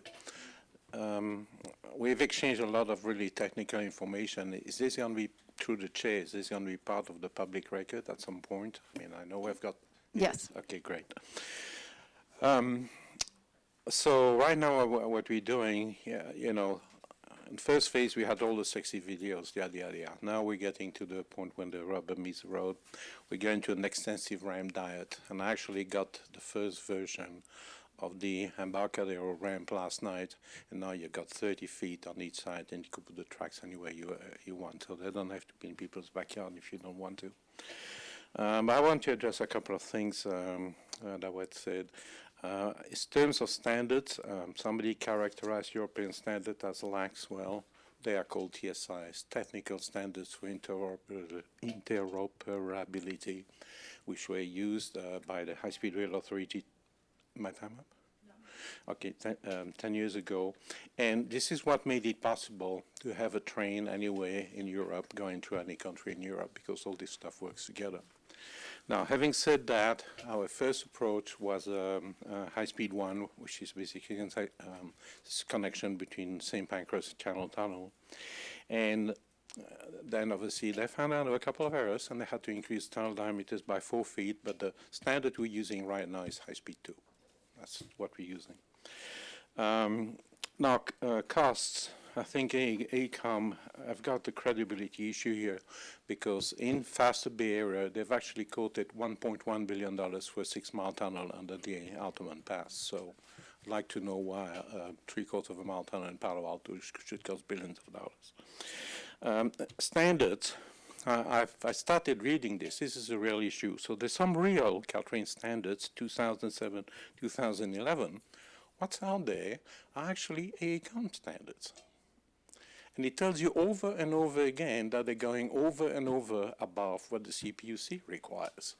That's an issue. And right now I'm working on Project San Francisco, and in San Francisco you're not talking about a couple of houses.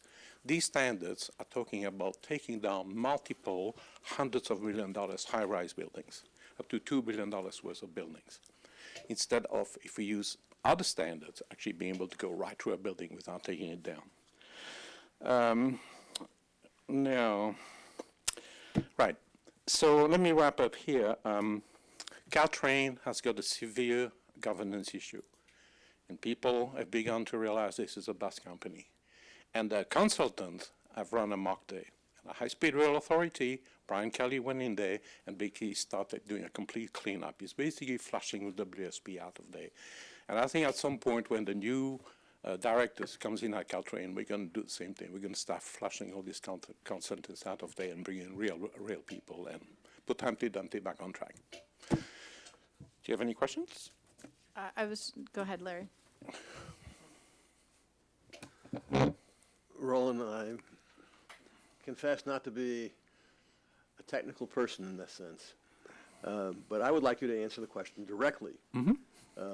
Are you using European standards, or are you using American standards, or Caltrain standards, whatever you want to call the ones that are being used, and I don't care who the author is.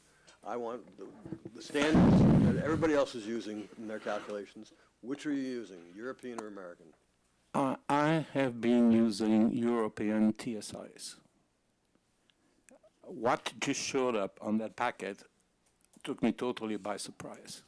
And I didn't know what it was until eventually figured out this is AECOM modifying the existing Caltrain design criteria. That's essentially what it is. And it tells you over and over again that they're going above what the CPUC requires.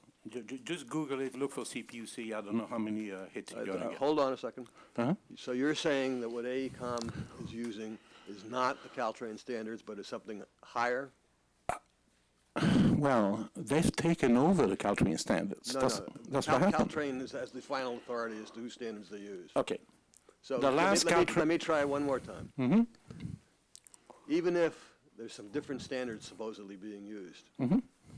so let's call that the earlier Caltrain standards, 2011. 2011. Mm-hmm. We use that. You used the 2011 Yes. Caltrain standards. Yes. That seems inconsistent to me, where you're saying that you were surprised.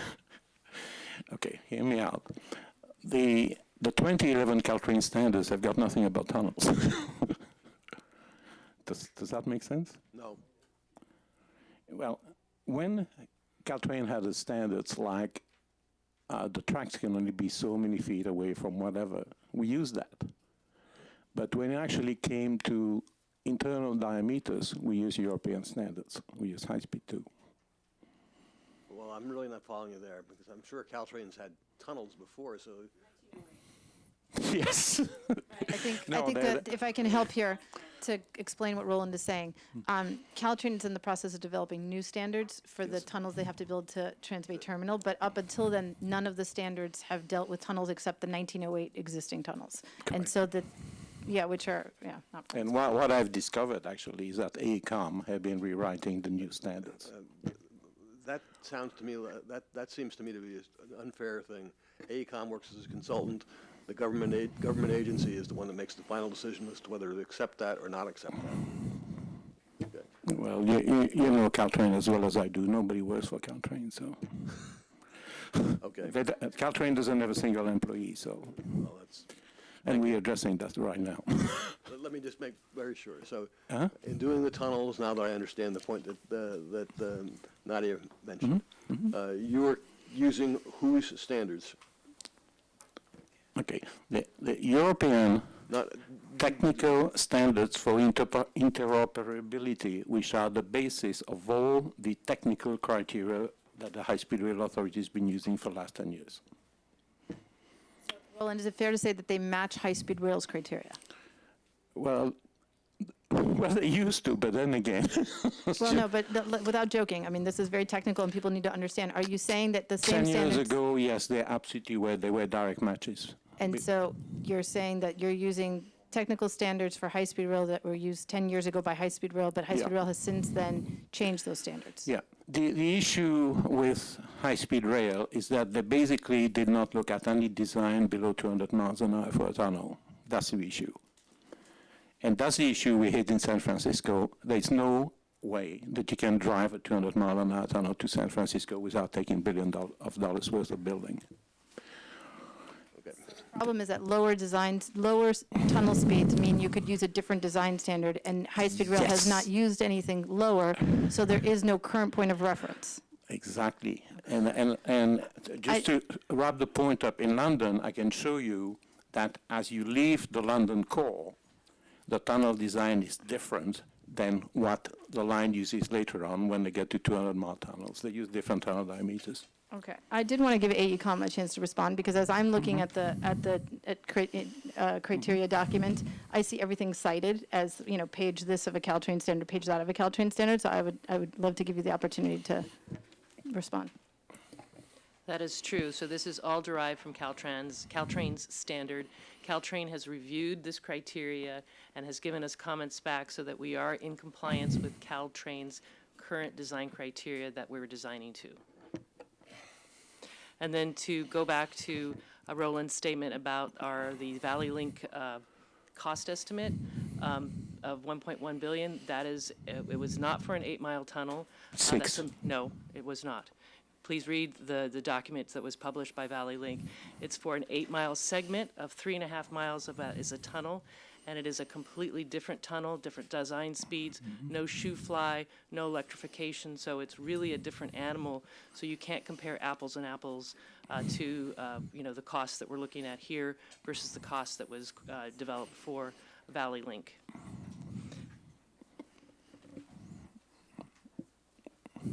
I stand corrected until further notice. Okay, thank you. All right, thank you, Roland. Okay, next public speaker, you'll have 2 minutes.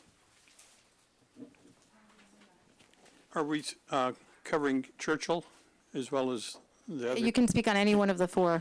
I'll just remind 5. people that depending on what happens at Churchill, if it's essentially closed going westbound from what I'll call the older Palo Alto section, and unless there's something down in Embarcadero and down in Oregon and other places or in between, there'll be no safe, convenient way to go from westbound and from Forest to West Meadow and get on to go southbound on Alma.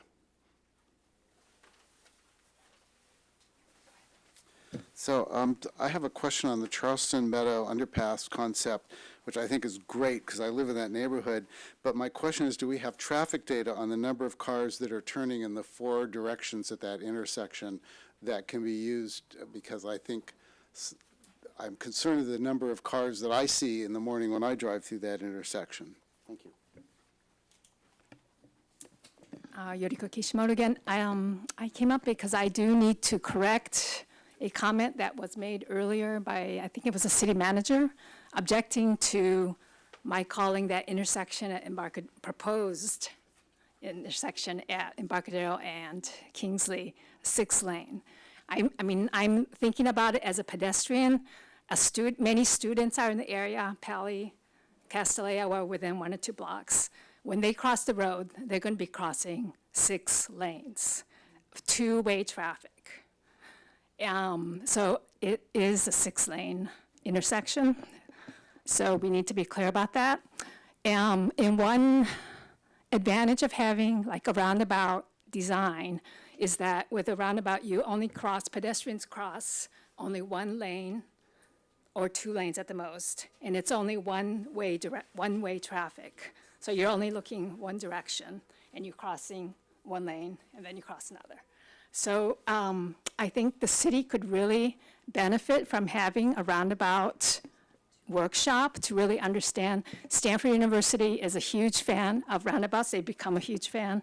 And I think it would be really beneficial to invite somebody from Stanford to talk about their experience with roundabouts. I mean, I would really ask you to put on the hat as a pedestrian and not kind of look at these traffic, just say, oh, that, oh, this turns from F to an A. Just put on your shoes and your eyes as a pedestrian. Thank you. Roberto Peon, point of clarification, are we talking about Embarcadero? Okay. I just want to reiterate that, people have been calling what has been proposed as a solution there a solution. And I would propose it's a fatal flaw if a solution does not actually provide any improvement. And I will reiterate again that if we are looking at peak throughput as the design consideration for Embarcadero, what I saw in the proposal, I don't believe will address it because of the backups that exist already. I just want to reiterate that because I'm not hearing anybody really talking about it.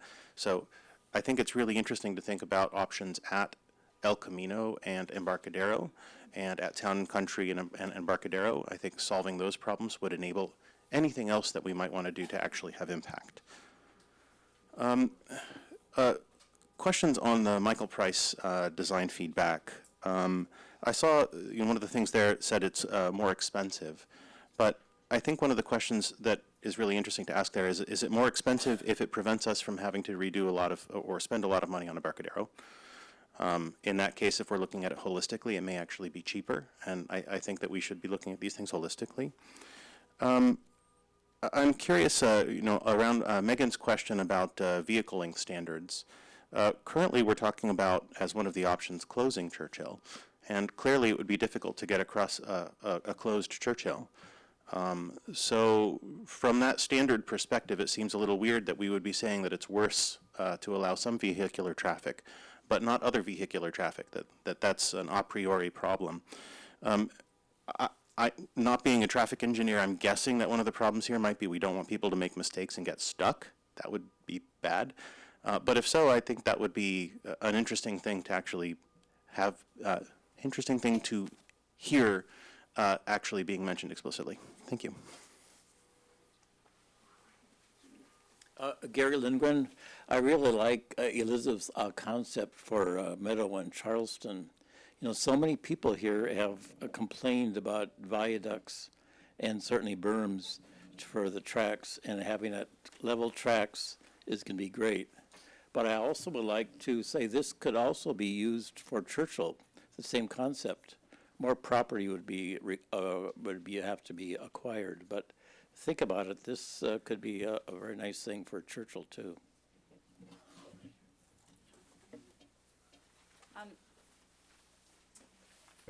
I've spoken about my suggestion, and I don't want it to be it's just a concept, but I actually want to talk about eminent domain for a minute. The first thing is that I keep hearing people use the word take, and I have neighbors who believe that because they've heard that so much that the city can just come and take your land and that's it, you're out your property, you don't get compensated, there's nothing like that. So I kind of prefer the, purchase or buy or acquire, because talking about an inflammatory, that just word like people really believe it's not going to happen. I do think we have to stay open and flexible to these things, not only for final designs, but almost everything we're looking at has some kind of construction impact. So whether it might be a temporary purchase of a property, right? Because you want to keep something open. So there's that one house that's always in red. Maybe you want to be able to shift the crossing over during construction and then somebody rebuilds their house.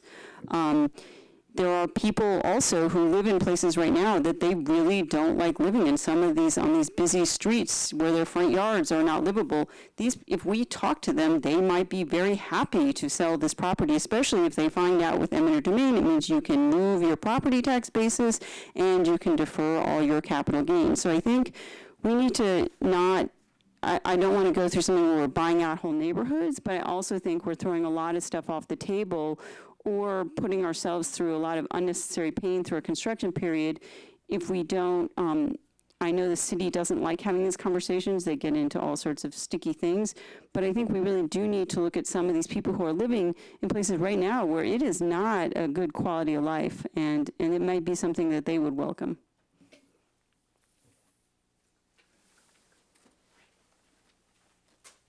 Hi, Rob Levitsky. I live on Embarcadero and Emerson. And there's a bunch of us, we went to the city council last week when Nadia was giving her talk, and we wanted to speak to the city, and the mayor told us not to speak. He said, I don't want to hear from you, and so I emailed him, and I said, well, where will we go? And he said, well, okay, you have to go back to XCAP or these community forums. So there's a whole bunch of us here who live on Embarcadero, and we don't want the Churchill traffic dumped on our area. Just like the people in Oregon don't want the traffic dumped on them. And the Caltrain, the money that's for these overpasses is not to redo existing ones. And so we just want Embarcadero left alone and not just everybody close Churchill for their own little convenience of whatever their neighborhood benefit is from it. Because Churchill is really not a problem right now in terms of the number of trains, the 7.5 minutes that they're gate down on the maximum hour right now would go to 9 minutes. So you'd have 51 minutes, even at the worst time in the morning and the afternoon, to get across Churchill without closing it or ripping up or messing up Embarcadero and Oregon. Thanks.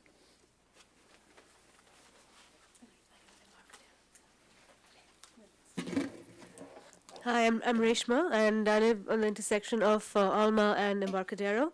So there's just a couple of points I want to point out in terms of the closure of Churchill, and my appeal is not to take the closure of Churchill, that aspect, off the table completely. Let's also consider leaving it open.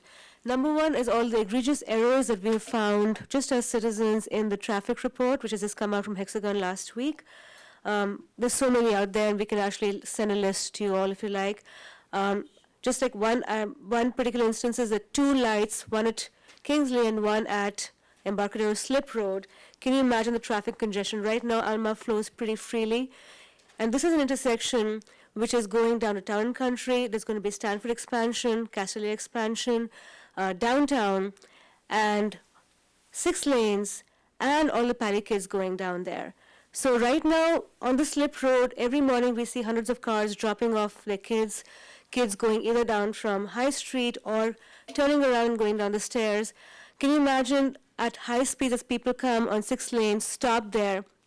It's going to either be too fast or too slow. If they're going too fast, the kids' lives can be in danger. Right now, swarms of bikes come, hundreds of bikes come, hundreds of kids are going down.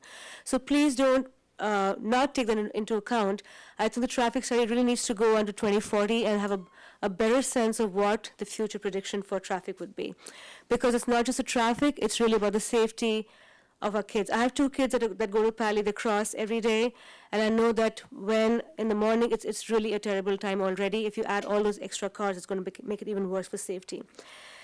Also, another aspect I want to add is about the EIR, the Environmental Impact Report.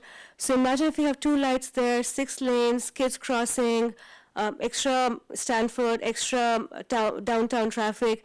Can you imagine all the idling of cars and stopping of cars? And down the road, when you get to the EIR, all the emissions and the pollution which is going to be caused, I'm not sure exactly how that's going to be read out. So please take into consideration that EIR is going to be an important aspect. Thank you very much. Next.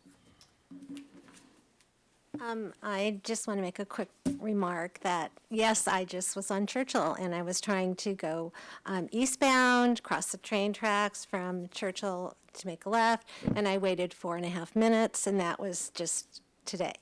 But that's just anecdotal. I would say I think the hexagon traffic analysis, which was so long that I did not print it out, was so thorough, and I want to thank the engineers and the traffic people that worked on that. I've never seen a document like that, and 20 years ago, we did some analysis on the Churchill crossing at that time with the traffic engineers from the city of Palo Alto, and the depth and just every single analysis on that report is amazing. I couldn't read through the whole thing because it is so long, but if there is a meeting to go through it, I might attend, but I just really want to thank the engineers who did that. Thank you. Do we have any more speakers? Okay. I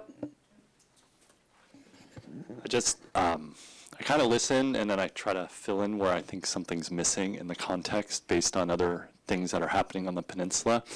So I think there's a lot of interesting things with Elizabeth's idea here and stuff, but I think also keep in the context that there's underground utilities.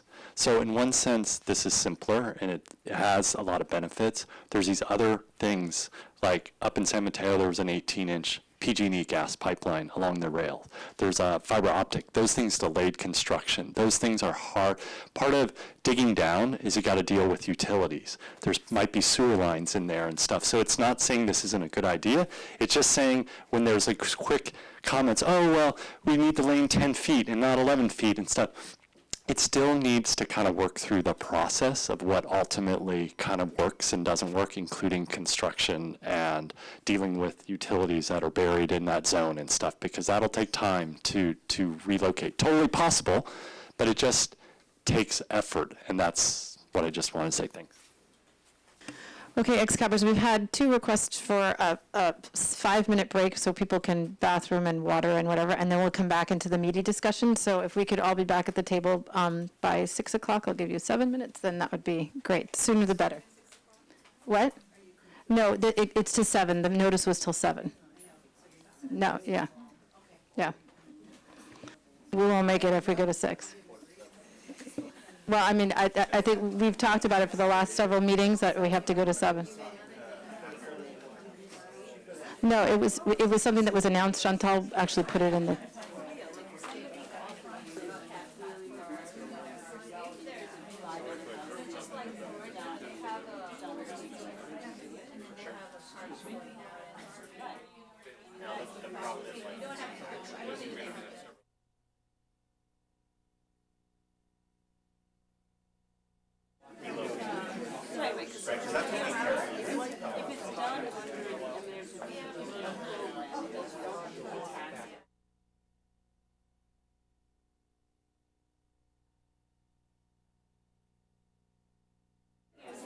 What I'm saying is we cannot purchase a house down the street.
Chantal, can we flicker the lights or something? Yeah. Hey, everybody, that's a sign that we're starting again.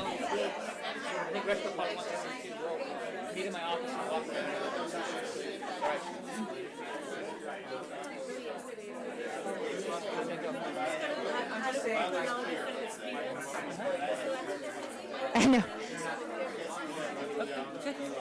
Keep going, you guys are doing great. I know, yeah, I've been so distracted. Everybody, if you could please take a seat. Not right now. But Everybody sit down. when we get back, though, I get all back together, and I'll update the email list and all that stuff.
Okay, guys, we're going to start again.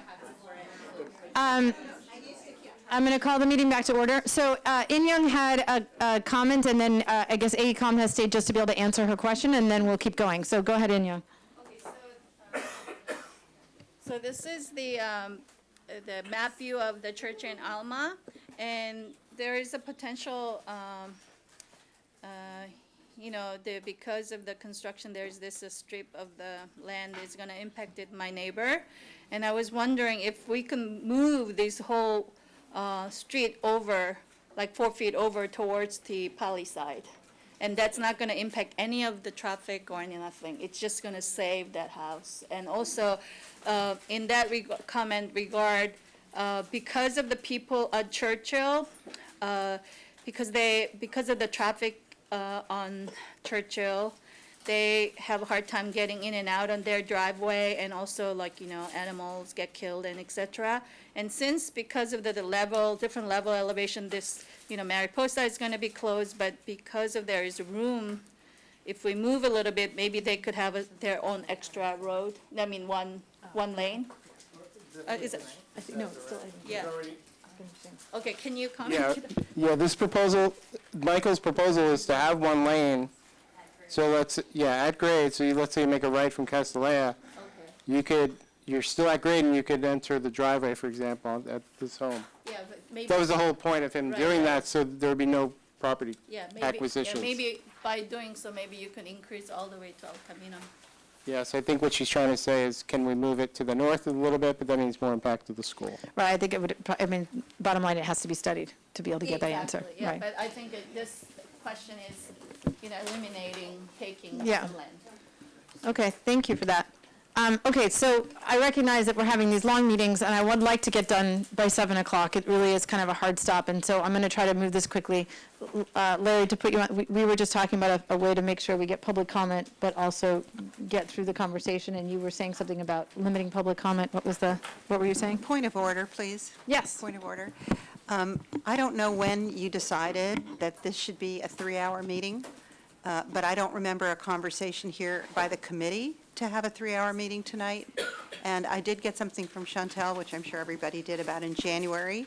But I'm concerned, first of all, that this is now a 3-hour meeting, and I don't know where that notice came or when. And secondly, I think when we expand these committee meetings, my experience is pretty extensive in meetings and lots of meetings. And my learned experience is that the work expands to fill the time. And I'm glad that we have enough time for the public. I think that's really important. But I'm wondering if there's another way to streamline our meetings so that we don't have to extend our meetings going on 3 hours, but I'm going to come back to just tonight. When was that discussed and decided?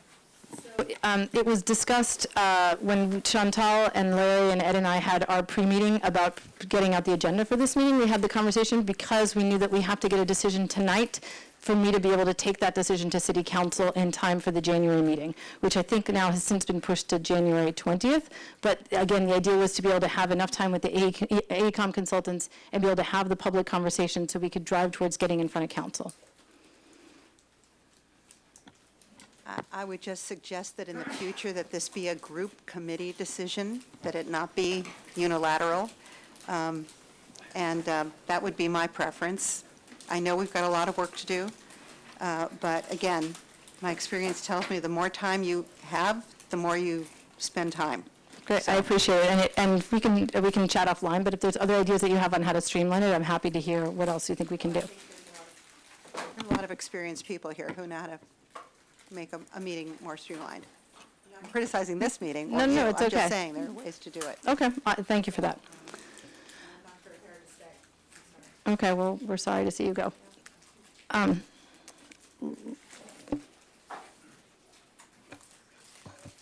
Well, I think we should have our public discussion, our public input, before the committee makes its decisions on what to bring forward, if any, to the city council in January. But I've noticed a tendency for people to use their time before us to talk about the issues that we have in general, for example, to close Churchill or not. This item is not that, and that's not the place for it. It's very simply which of these 4 items are worthy of moving forward or not. So if we're going to have public comment, and we should, I would hope that everybody would limit their comments to that very specific issue and not expand things before I destroy myself here. And the chair should feel empowered to really enforce that so that we can stay on track and get done by 7 o'clock. Great, so with that, I will have public comment, and do we have anybody who would like to speak on this item?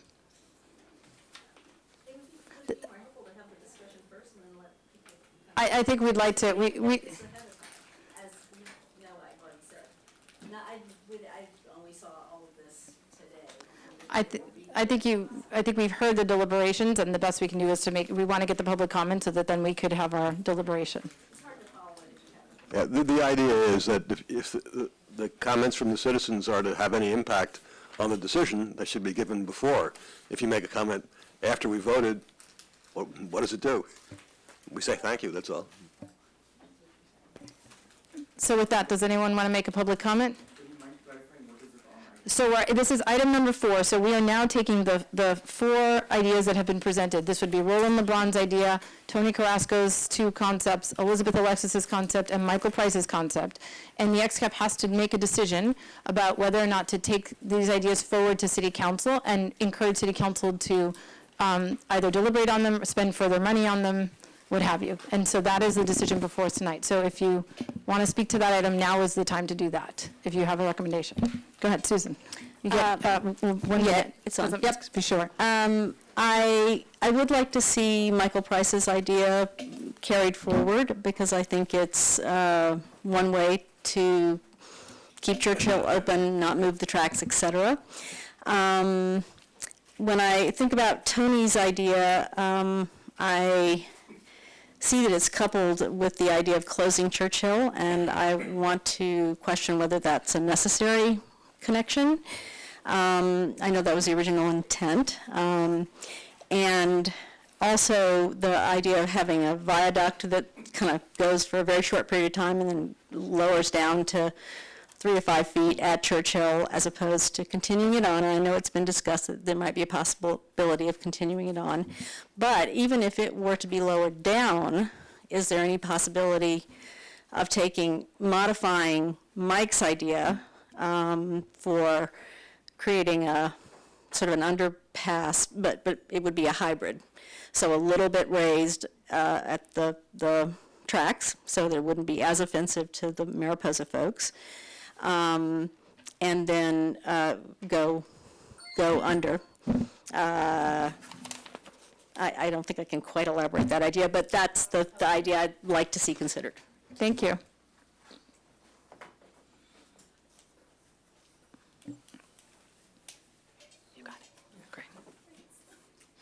So from my perspective, I think it is worth investigating Mike Price's idea more because it is the seems like best of many worlds where there is traffic going under Churchill or there is east and west traffic going and it is not impacting Churchill residents that much and the other residents. So I think the Mike Price idea is something I would support that we should investigate further. Thank you. My name's Glenn Fisher. I live in the Alma East Meadow neighborhood, and I think both Elizabeth's Charleston Meadow underpass idea, which would work for both of those if the width is right for Meadow, and Michael Price Churchill crossing concept are great ideas that should be submitted to the council. But I think we also should at least have a ballpark idea of what these things cost before we spend a lot of energy trying to decide if we should do them. The tunnel has been on the table forever. I did a rough calculation. If half of that cost has to be borne by the citizens of Palo Alto, it will cost us $4,000 per household per year.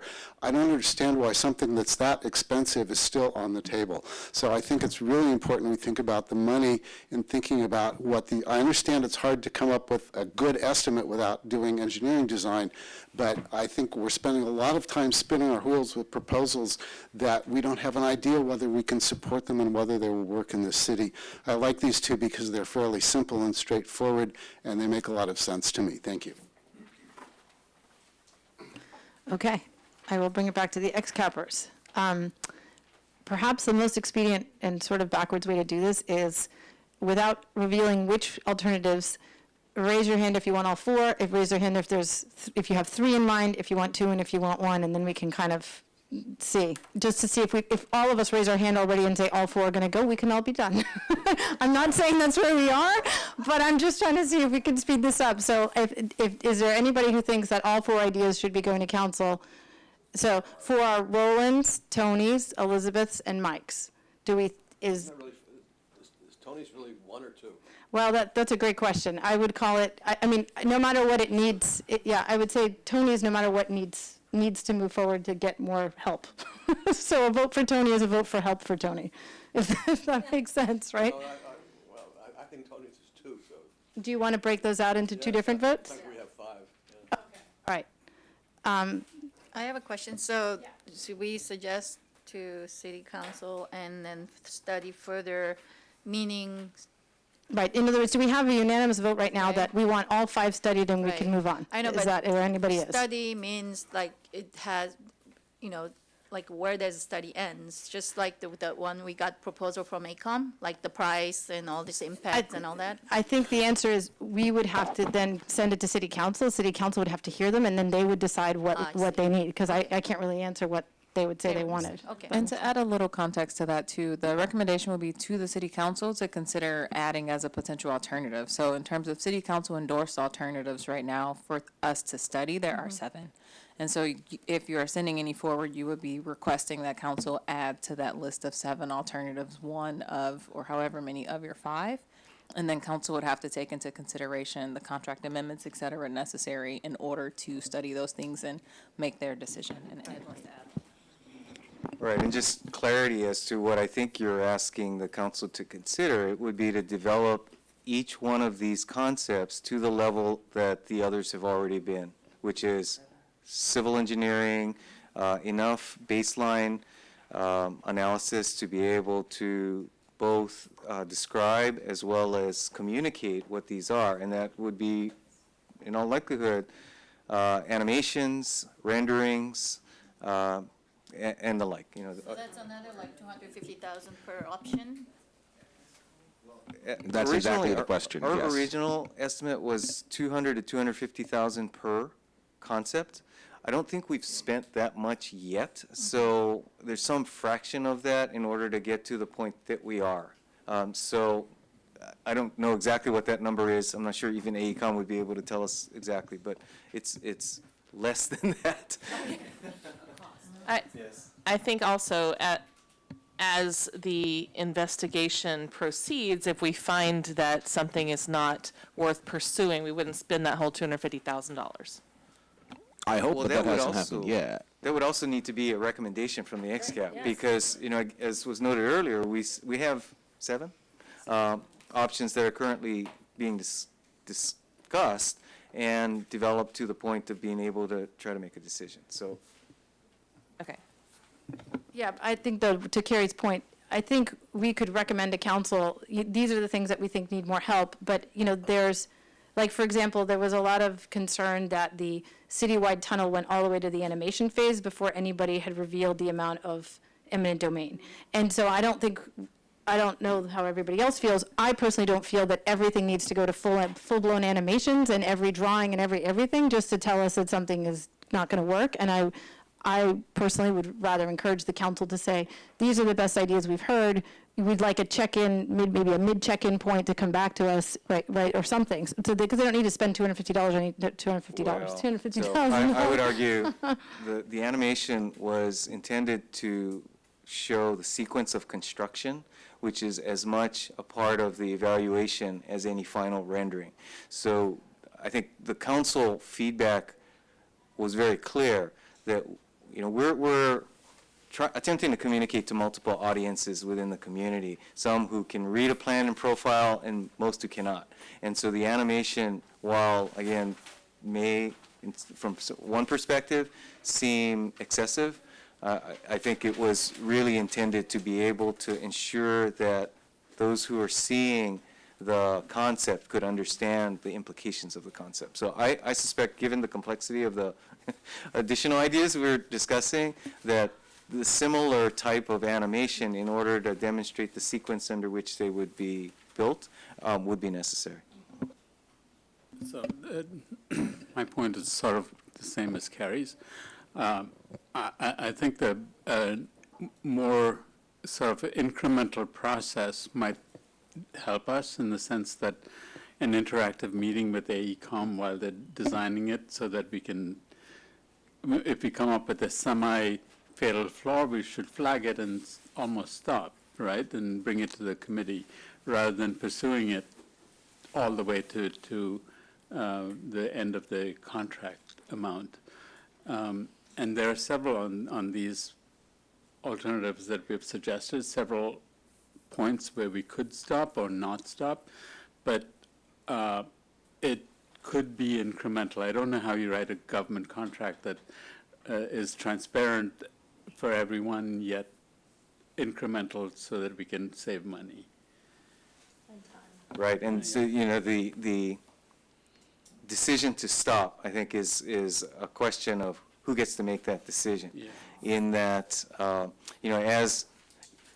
as we've seen, in order to even get to this point, AECom has had to do some level of work, and actually that there are already some costs associated with bringing it to this point, so that the committee could then discuss and decide whether or not to go to a next step. So I think in some ways we're exhibiting the same type of incremental work that you're suggesting we do.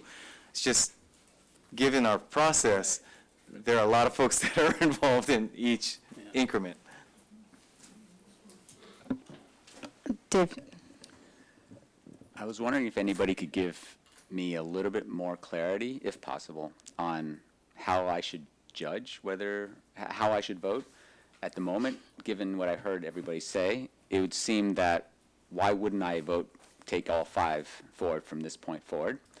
The only thing that I could think of as people were talking was, well, if I am a stickler for eminent domain, which I favor no eminent domain personally, I could go, well, anything that with red squares on it would mean the ones that I would not vote on. But also then, to be fair, these are not at the stage where we can say for certainty that there is eminent domain. So to me, it's almost like these are all great ideas. They made it this far, but we don't have enough information to really do anything more, and we just need to take them further from here. So to me, it's like, why are we even voting? These are great ideas. We have 5 of them, but we need more information all across the board to do anything with, unless someone has some, I don't know, personal feelings on something. That's pretty much the only reason why you would not vote against something at this point, I think. Because you're a steward of the public purse here. You have an obligation to your citizens, fellow citizens, not to spend money unwisely. And you've got to make a decision not to say that something is totally out of the ballpark. But is it worth spending $250,000 per idea, to take Ed's number for the moment? Is it worth to spend $250,000 to study one of these ideas, when you consider that there are other ideas out there? So it's not, if you say no to an idea, it's not that you think that it's awful, just that we have better alternatives. And yes, we have imperfect knowledge, and we're always going to have imperfect knowledge here until we get way down the line. I keep reminding myself that we're talking about a 1% engineering level. So, and that's the way it is. It's sort of a chicken and egg situation. We're never going to have all the information, and so we have to decide on imperfect information, which is nothing unusual in this world. But I think we should. I don't think that it makes any sense at all for just to write almost a blank check and say, well, these ideas have some merit. The question really is, do they have enough merit at this stage, given what we know? I had a question, though, Larry, about that, which is that, as far as I know, we do not have the power of the purse, and it still is that the city council is not legally allowed to just accept our recommendation. They need to discuss it. This, of course, is up to the city council ultimately. They don't have to discuss it. They might say, we really respect the work of the ex-cap, and we're going to take their recommendations on with a minimum of discussion. That's a possibility. But I think that you're, as a good advisor, you have to say to yourself, I'm going to give this my best shot, and hopefully they will take my recommendation. If the council member really respects your judgment, they'd say, oh, I saw her on the list of people who voted yes, so I'm inclined to spend the money on more consulting work from AECOM. So I think you do have, even though you don't have the final choice, it's the same thing as when you're reporting to a superior. If you write a report that says the company ought to do X, Y, Z, and the boss says, okay, I'll do it, you better hope it's the right decision. Adina, and then Phil, and then I see In Young. All right, I have a clarifying question, and I apologize because I wasn't able to get here until 4:30, so this may have been answered in this presentation. But when somebody said the Embarcadero Alma roundabout and viaduct are those two ideas, very dumb question, non-engineer, easily confused. Is that because can the roundabout and the viaduct be decoupled one from the other? I think the quickest answer is no, because it's basically two concepts. One is remove everything that exists now, build a regular roundabout the way you'd imagine it, and have a viaduct, or take the existing infrastructure and use where the train tracks are now as road stuff and add a viaduct in the space in between those two road bridges. So both of them require having a viaduct and having some kind of roundabout structure. Okay, so I was trying to figure out how this was being described as having two ideas. Yeah. And then the other clarifying question was, in the report, it says, we have another alternative, the intersection of Kingsley and Hyde, address traffic circulation in Embarcadero, that quote, functions better and costs much less. And was I deciphering the commentary correctly? Is that some people are taking issue with the characterization of the other one as it functions better, saying that the other one functions worse for pedestrians, and therefore we're disagreeing with the idea that the other one functioned better? My understanding that. Well, AECOM's not here, but when we had our meeting, there was confusion about which one AECOM, they really only understood the first idea, which was using the existing structure. So they may have been responding to that one. I don't think they certainly talked about the grade roundabout. When we later clarified, Gary Black from Hexagon did say, well, if you're starting from scratch and creating an all-new roundabout, a Dutch roundabout, certainly that makes it much easier to clear any bike pedestrian options, because basically you're starting from scratch. So can we prioritize? Because if you have Embarcadero, because before Churchill closure, Embarcadero improvement was one option. Now we have 3 out of that, right? Because we're studying another extra, the Mike Price option, and then 2, it kind of, one option diverted into 3. So can we prioritize which one will be higher priority and, study that first, and then if that is viable? I mean, is it interdependent? Like, how much is it? I think we have flexibility to do whatever we want as a group. Oh, okay, So if so that's certainly up for debate. Yeah, okay, so Right. I'm just wondering if, if you guys like one particular one better than the other, maybe we should study that first. And if that's viable, if not, then go next, I don't know. Something like that. Carrie. I have a couple of comments. To David's question, how I'm looking at it is, are any of these proposals better or close to better than the ones that are already being investigated? So I don't personally have a specific criteria.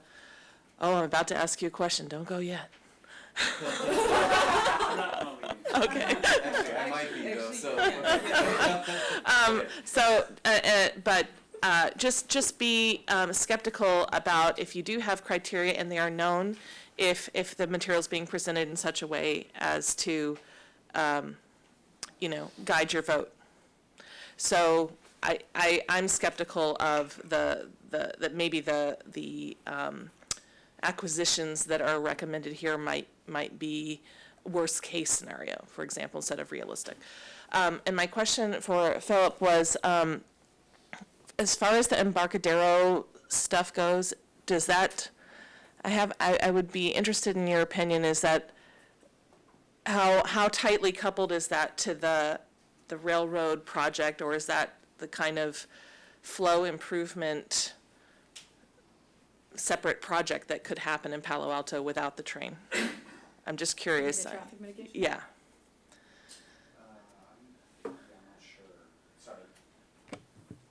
I'm not sure I follow your question, I'm sorry. Why not just improve the intersection anyway? That's what I'm getting at. What's holding us up? Improve the one in Embarcadero too. We saw the blueprints for it. Can you use your mic so that the camera can catch you? Yeah, the question is, we have a design for an improved Embarcadero-Kingsley intersection and a design for an improved Embarcadero-El Camino intersection. Why don't we just do that? Why wait for grade separation? It would help us understand why this is all together, if it is all together, and if it's not, then that would clarify things. I'm not sure I have the perfect answer for this, but I really think that we do want to consider what we would do for grade separation, and I think that's, the reason for holding, I would say. It was my understanding that there were some options that in the pre-approved plan that might not be available exactly as they were previously approved in the new Embarcadero design. Right, so part of it is revisiting what had previously been planned for the bike plan, in particular at Embarcadero and El Camino Real. So that's one, and the question of whether the prior plan should proceed or if it should be modified based on this. That's one, and actually that was a pretty pricey project, as I recall, somewhere in the order of $9 million for that intersection itself. So funding and is another consideration, both for that, the suggestion of replacing the pedestrian signal at Town and Country with a bridge. So that's another cost question, and how that would be paid for. The third being the new traffic signal at Kingsley, give or take, and Embarcadero, also a cost issue. And I can say that the residents that we heard from on Kingsley are not really pleased with the plan. So again, to the question of why not just proceed with it, it wouldn't necessarily be, one, fundable, or two, popular with residents who are immediately at the intersection. So I think it's perhaps not as cut and dried or clear that we should proceed with it in the absence of any other compelling reason. And I do think it's probably the lowest cost, the intersection that AECom has proposed at Kingsley End. True. And so yes. we can't just throw it away and say we should look at something else. We have to consider that as our ground zero, our base project, right? So I think, yeah, we may be a little off track. Okay, so I didn't mean to throw us off track, but I guess my point is, I think that Tony's idea has merit because this traffic situation on Embarcadero is problematic for the whole city already, right? And being able to take advantage of the work that has to be done anyway for the train and to throw in additional traffic improvements for an area that's extremely congested is very tempting.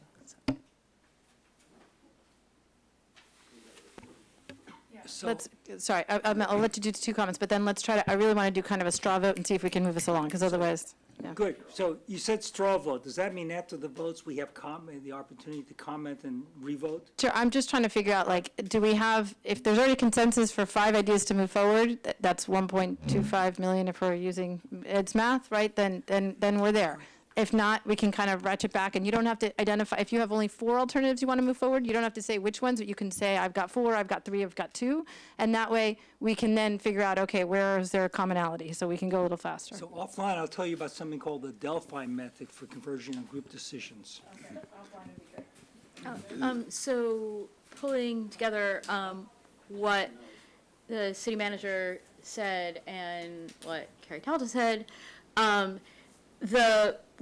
while the specifics being recommended in Tony's proposed design might cause some people on some streets to have concern about it, the idea of, like, this is an intersection that is frustrating to a lot of people, so can the city, like, and improving that one doesn't depend on a grade separation, and on the one hand, like, it doesn't get funding for grade separation, but it wouldn't get funding from grade separation anyway, probably, because it's. I'm really sorry. This is way beyond the jurisdiction of this committee. Well, but the question is. We're not going to solve every problem the city has. Right, but if we're talking about doing an Embarcadero Alma roundabout, it's not separating an at-grade crossing. So that's the question. Okay. Keith? For Roland's idea, what would we have AECom do? So why don't we're going to try to do this fast. Okay. How many, so let's just go one by one and we'll see where we get on the straw vote and we'll move forward. So is there anybody who feels strongly that AECom should spend $250,000 or whatever the magic number is to take that to full-blown design, animation, and what have you? Or do we feel, like was discussed during the technical group, that this is an iteration, and should the council eventually decide that they want to do a South Palo Alto tunnel, that those considerations and the technical things could be considered at that time? So how many vote for we should go for full-bore study? Do we have anybody who's feeling? Are we doing 5 or are we doing 1? I'm just going to do 1 at this point because we're not going to do, you think it should go to full-blown study? Okay. Anybody else? Can I speak in opposition very quickly? Well, no, I'm just doing straw vote to like move us on. Okay, that's fine. I thought we were doing the straw vote. Well, I was going to start with 5, but it didn't seem like anybody was going to go for 5, right? Larry, if you, here, you drive, if you think you can do this faster, I'm going to default to No, you're right. Let's just do it. Okay, all right. Boy, if it was only if it was that easy. Okay. Okay, so that's a one potential. We understand. We're curious. All right. So I'm going to take. So for Elizabeth Alexis's idea, does anybody feel strongly that we should? That it clearly needs the most work, I would just say, in all fairness to Elizabeth.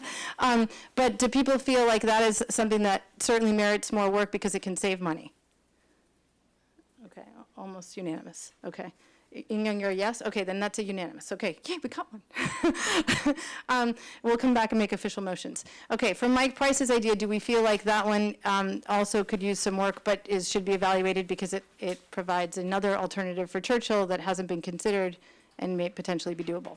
Yes? Okay, okay, almost unanimous. And then, so that leaves, on Roland's idea, we have 1, so Tony. Okay, so Tony, do we want to break this out into 2? How many people think that the idea of a roundabout on the existing structure with a viaduct in the space in between the structure is worth pursuing further? Or somewhere. Okay, that gets 6. Okay. I think that we really want to have Chantel record the vote. This is really an important decision. I am, but yeah, since you're straw polling right now. Well, we're going to. Trying to avoid a long discussion. Right, yeah. I'm also trying to follow hands that look like this. Everybody, hands up high. We'll go back through these, and I'm Great. going to need to be very clear that your hand is up. Okay, and how many feel like the idea of building a full on-grade roundabout and looking at a viaduct option deserves more study? Okay, you got that. Okay, all right, so now we know where we stand, and so I think it's safe to say that we're focusing our conversation basically, so we don't have a unanimous vote for Mike, or we don't have a unanimous vote for Tony, and we've only got one vote for Roland, so I think that one we can just leave aside now, right? Yeah, of course you can speak to it, by all means. All right, I'll be quick. I just think that I use these intersections a lot, and I know how difficult it is to have traffic back and forth, the connectivity, which is one of the goals of our group. And I think that having a tunnel there is the optimal safety choice. It is the optimal aesthetic choice, right? The really biggest problem that we have with the tunnel is that it is the worst financial choice. And it seems to me that there are potentially ways to optimize it that Roland, who has experience in this area, understands that I don't yet understand. I would like to see it pursued a little bit because I think it is the better solution. I'm going to speak in opposition. There's no there. Roland is simply achieving these savings by illusory methods. AECom would never build out a design based on his numbers. And if they tried to, it wouldn't be approved, and it wouldn't be built. So it's illusory. And I don't mean to come down on him hard, but I feel like I have to. And by the way, I'm a really nice guy. Tony, go ahead. I just wanted to talk about costs on the viaduct, and I'm going to drill into these costs, and here's why. We just finished the JJNF Market building, right? It's a whole city block. So that building costs $35 million. So it would be 10 such buildings on 10 city blocks that would get up to $350 million, right? I can't, in my gut, feel that that's correct. So I'm going to get into how much rebar there is and how much volume of concrete, and then price it on the private sector and the public sector and see where these numbers really come out. I cannot see building 10 city blocks for one 500-foot long viaduct. It's just unfathomable to me. So. Welcome to my world, Tony. Now you're in my wheelhouse. Go ahead. Yeah, so I voted for this knock everything down and start from scratch viaduct as opposed to using the existing. If I remember correctly, was it Hexagon was saying that he didn't think that the one on the existing bridge would work. Do you agree with that assessment? Okay, I'm distinguishing between your two ideas. Yeah. And Hexagon was saying that they thought the one on the existing bridge would not work. Do you agree with that assessment, or do you? It's much more. Think? Yes, it's much more difficult than the classic roundabout, because you got to strengthen existing bridges, you got to build a shoe-fly track on the existing bridges and halfway in between. So it's much more difficult. You need a really skilled engineer to look at this much more carefully to be able to say yes or no. If you cannot use those existing bridges, then obviously it's a fatal flaw, right? And the hope is that this would save money by reusing the bridge? Right.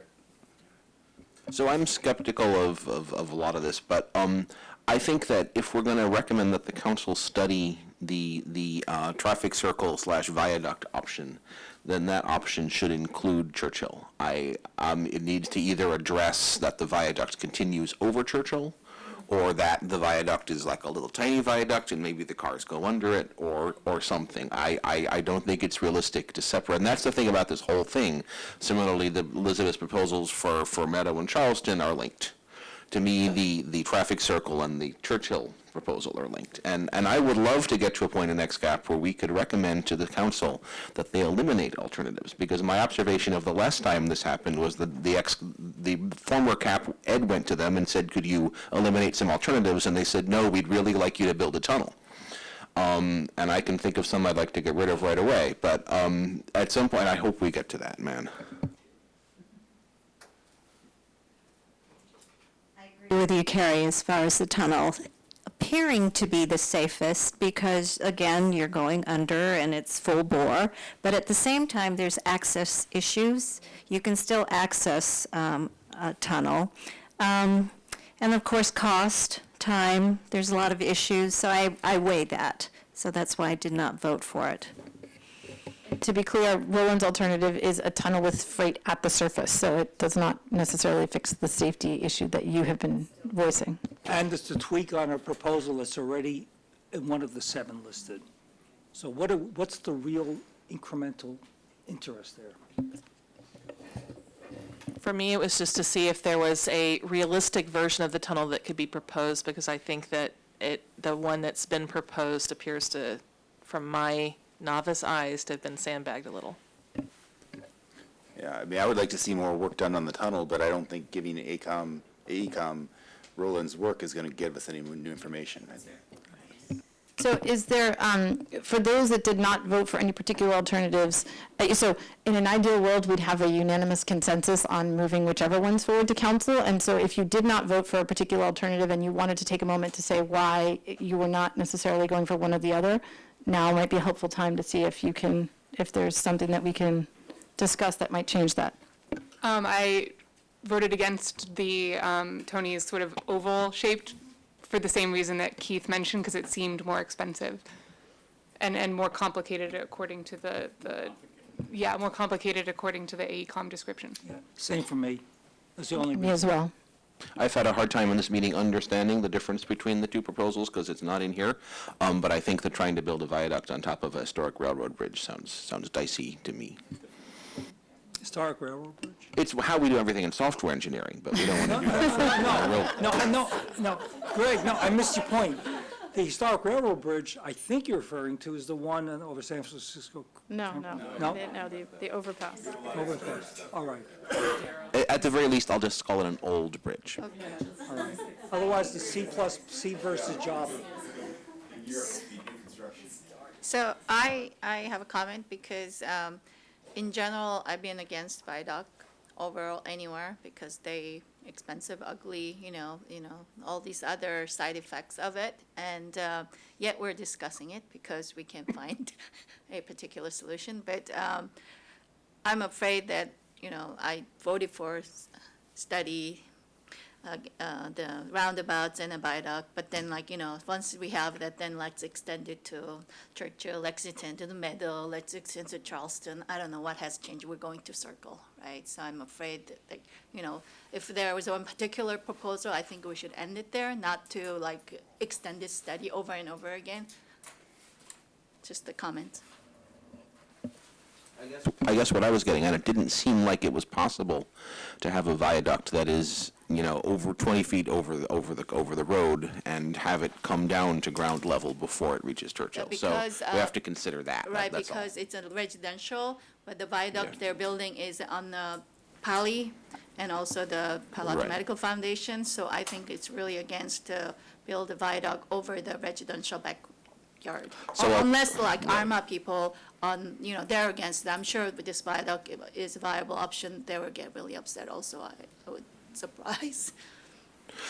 So I guess what I'm, yeah, fine. Okay, we have 15.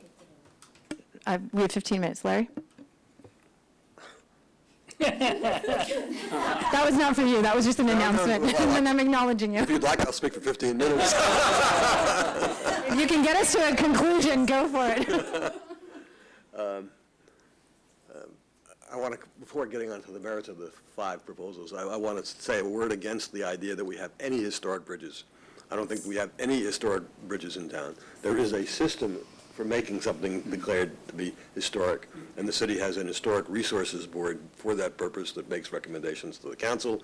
There's a National Secretary of the Interior standards and so on and forth. There's a whole bunch of things.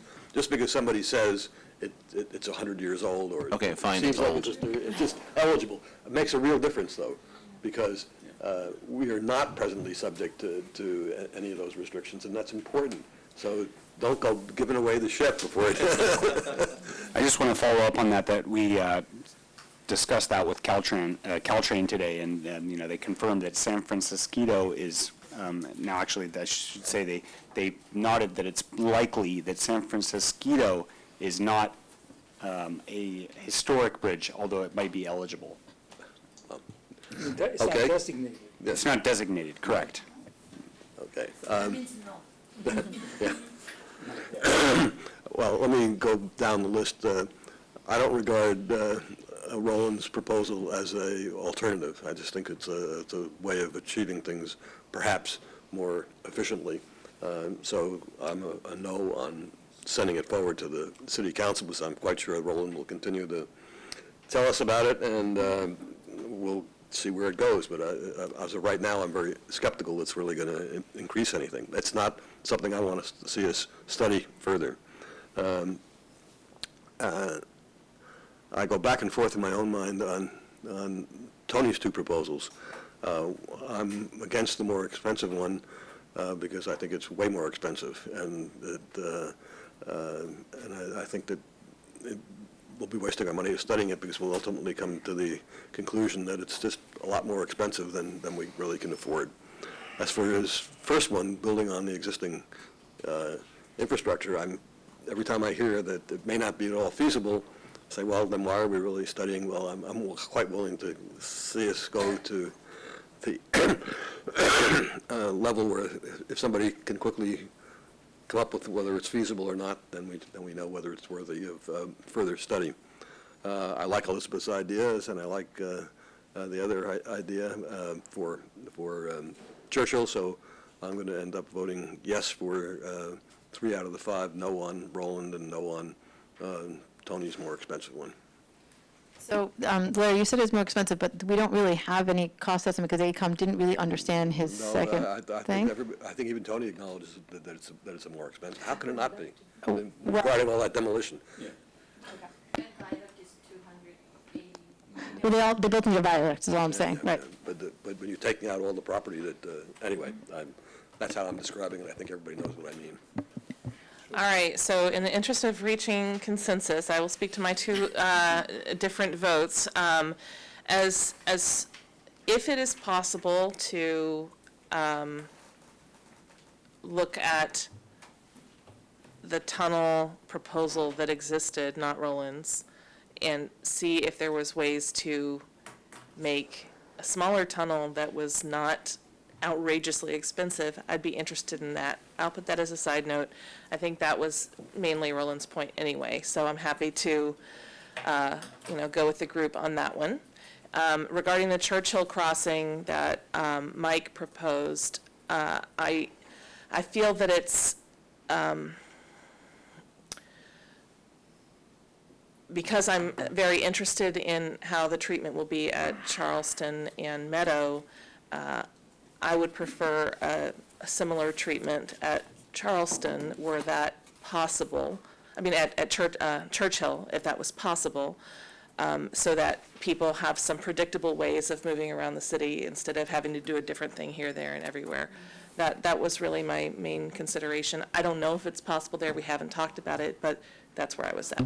So I could add to that only because that happens to be my neighborhood, and I've looked at that intersection very closely. So Meadow and Charleston have much, much more space along both sides than Churchill does. So it's basically not physically possible. And actually, when Hatchmont did their study in 2014, there's a lot of flag lots on Churchill as you get a little bit further into Old Palo Alto, so you have these other driveway impacts. So being the non-engineer, but speaking from just a neighborhood experience, not likely. So.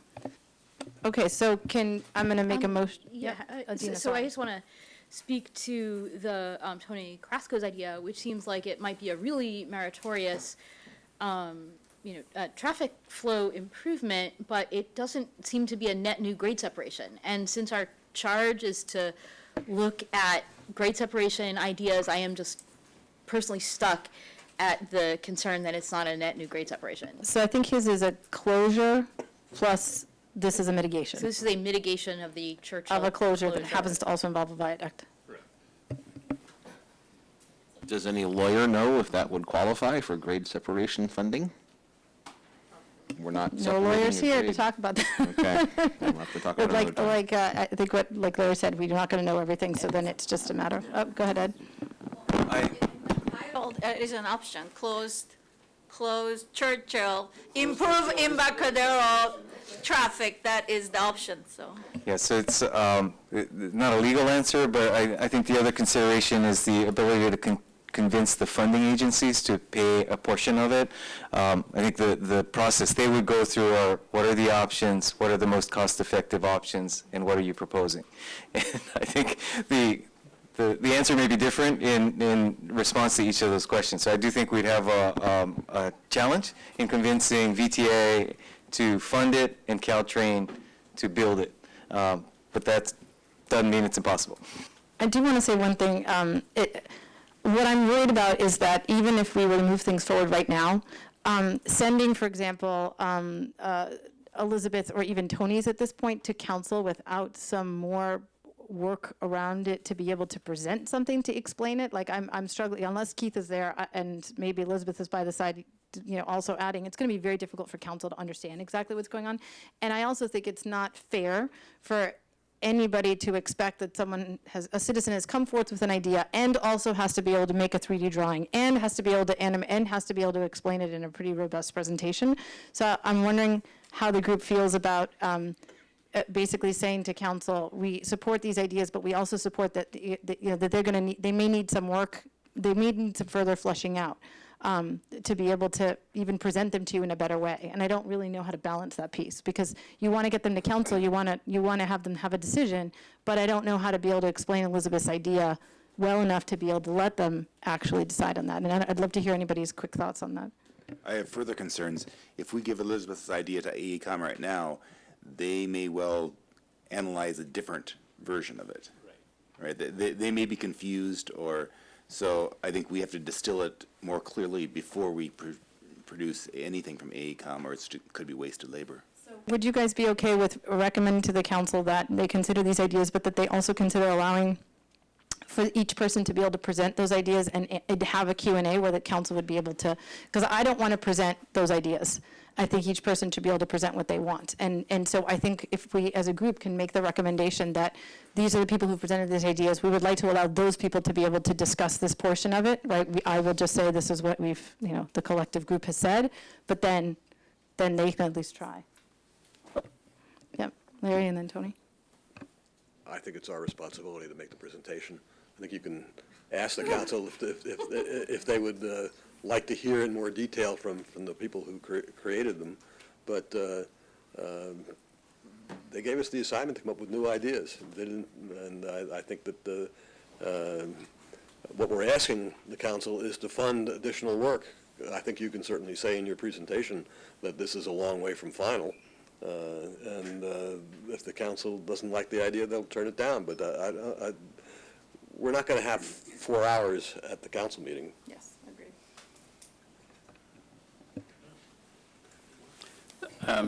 No, I think Larry talked about the 4 hours. It's going to take a lot of time to explain Elizabeth's idea. It's complex and it's not intuitive, and it doesn't look like it's going to work, but it does work.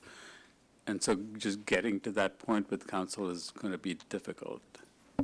Now, as a part of the meeting, I will say to anybody listening in the public, if any of you have any skills and you believe in Elizabeth's idea or anybody else's, we would welcome any help that anybody has, and you can always email me.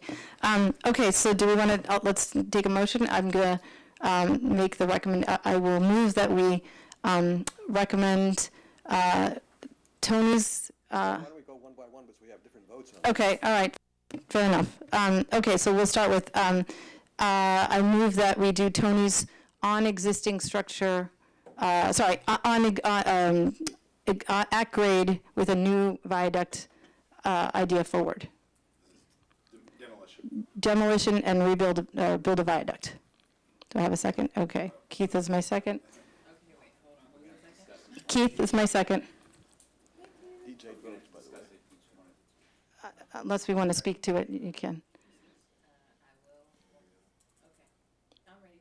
Okay, great. All those in favor? Aye.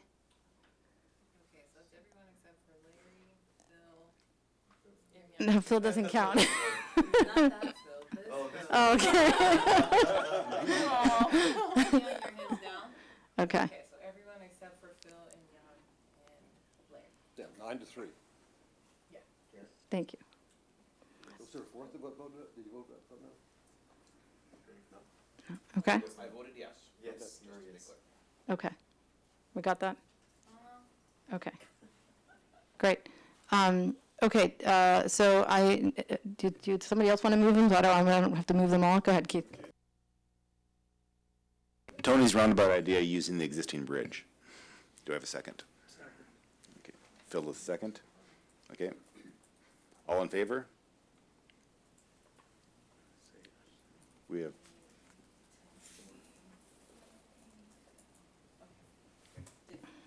Okay, next one would be Elizabeth's idea for Charleston and Green Meadow. Or Charleston and Meadow. We have Larry's the second. Yeah, Okay. all those in favor? All in favor? Yeah. Unanimous, okay. Okay. The next one is asking AECom to do additional work on the tunnel using Roland's ideas. Okay. There's no motion. No motion, okay. No motion. Okay, Okay, and then Mike Price's idea at Churchill. Megan has a second? Okay, all in favor? unanimous. Unanimous. Oh. Okay. All right.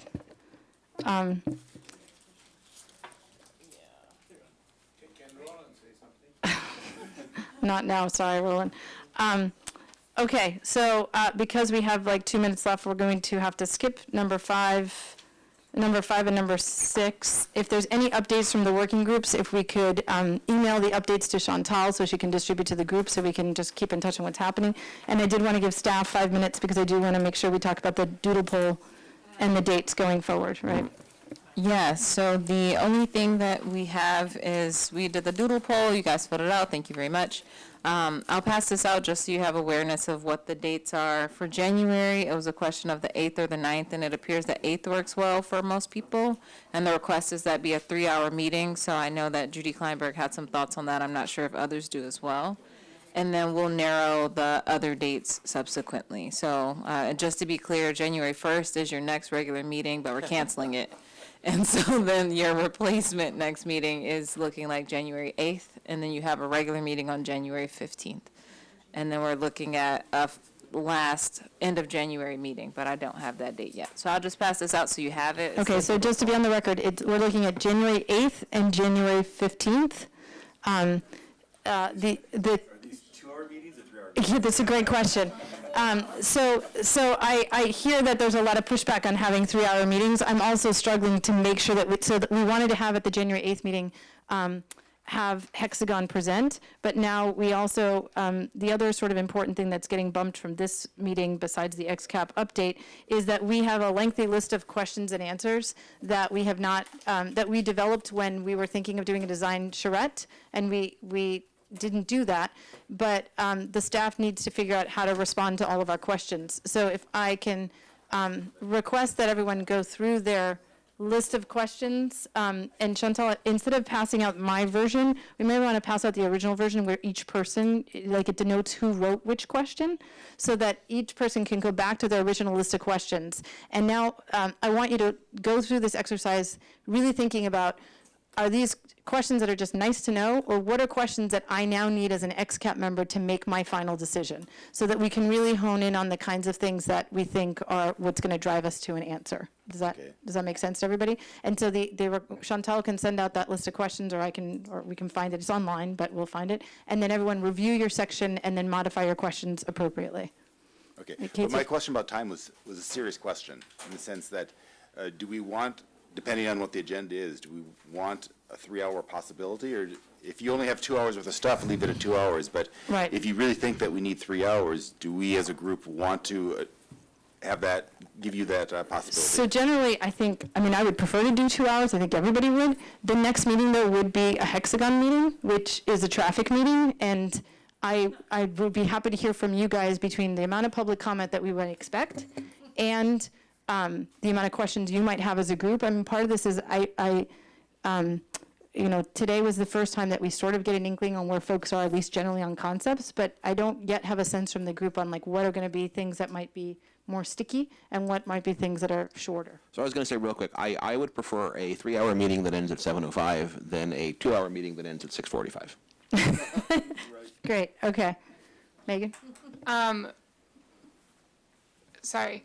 I got distracted by the comment. Okay, if we're gonna have a meeting on January 8th with Hexagon, and we were talking about questions that we would like to sort of pose to Hexagon, is there a deadline that the staff of the consultants or Hexagon would want those questions by so that they could prepare some sort of information to guide the discussion? So I think we talked about having Hexagon, it was like having them present and then having a time period where you wanted to kind of get questions, that they would be able to bring back questions back. Remember when we met? Do you recall?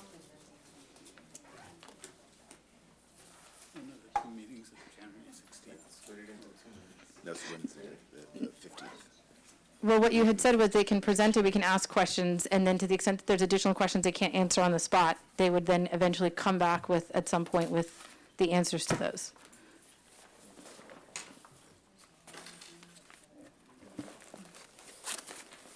Well, I think everyone has the report, so to the extent that it raises questions, having those questions in advance of the meeting on the 8th would certainly be efficient. They may not be able to answer them that day, but at least that will give perhaps them a heads up that makes the time most effective for everyone. So Chantal, what might be helpful is to give the public the time that they would need to turn questions into you so that they can make it into a packet, so that at least even however many days before the meeting, Hexagon had the heads up. With the understanding that the earlier anyone turns in questions, the better. So if you've done all of your holiday shopping and you really want to dig into the Hexagon report for the holidays, that's what we can gift the AECOM consultants. So. Yeah, pretty much, right? So I think, well, yeah, so practically speaking, tomorrow? Right, so if you assume that, well, I mean, just as a practical matter, let's say it's next Monday, which is the 23rd, would be really the last reasonable date to turn questions around, assuming that folks have had the opportunity to look at the report at least and have perhaps formulated questions. Let's say Monday by 5 o'clock would be the deadline to get those questions to Chantal, so we can get them to Hexagon so they can at least prepare their presentation accordingly for the 8th. So I would just say that that's really more for XCAP. Clearly, they're going to give a presentation on the 8th, and then the public is going to also have their questions, and so they will be able to turn those in. But this is really for the questions that XCAP has specifically burning on the Hexagon report. Well, Does that make sense? I would actually open it to the public as well. For sure, quite frankly. but I want to make sure the public understands that they also have time, because some of them are just seeing things now, right? They're kind Well, I of. think everyone got the traffic report at the same time. So, and again, not to suggest that that's been adequate by any means, but again, I think that the invitation exists for the public as well. So any questions given to us by next Monday at 5 p.m., we will forward to Hexagon so that they can prepare their presentation accordingly. Okay, so can I just get a show of hand from XCAPers? Are we all okay with a 3-hour Hexagon meeting on Wednesday, January 8th? All? Yes? Okay. So I said in writing, I will be able to make a subset of that. I have that time slot is in between two commission meetings for commissions I'm on. So I will be here for as much time as I can make that aren't Great. at other things. Thank you, we appreciate it. And just for the public that's listening, the questions, you can submit them to chantel.gaines@cityofpaloalto.org or xcap@cityofpaloalto.org. I'll get both. Do we have any update on whether the email address is now working? I definitely get the emails to xcap@cityofpaloalto.org. I'll Okay. update you on the other parts offline. Okay. All right. I think with that, we're adjourned. Thank you so much for your patience, everybody. We really appreciate it.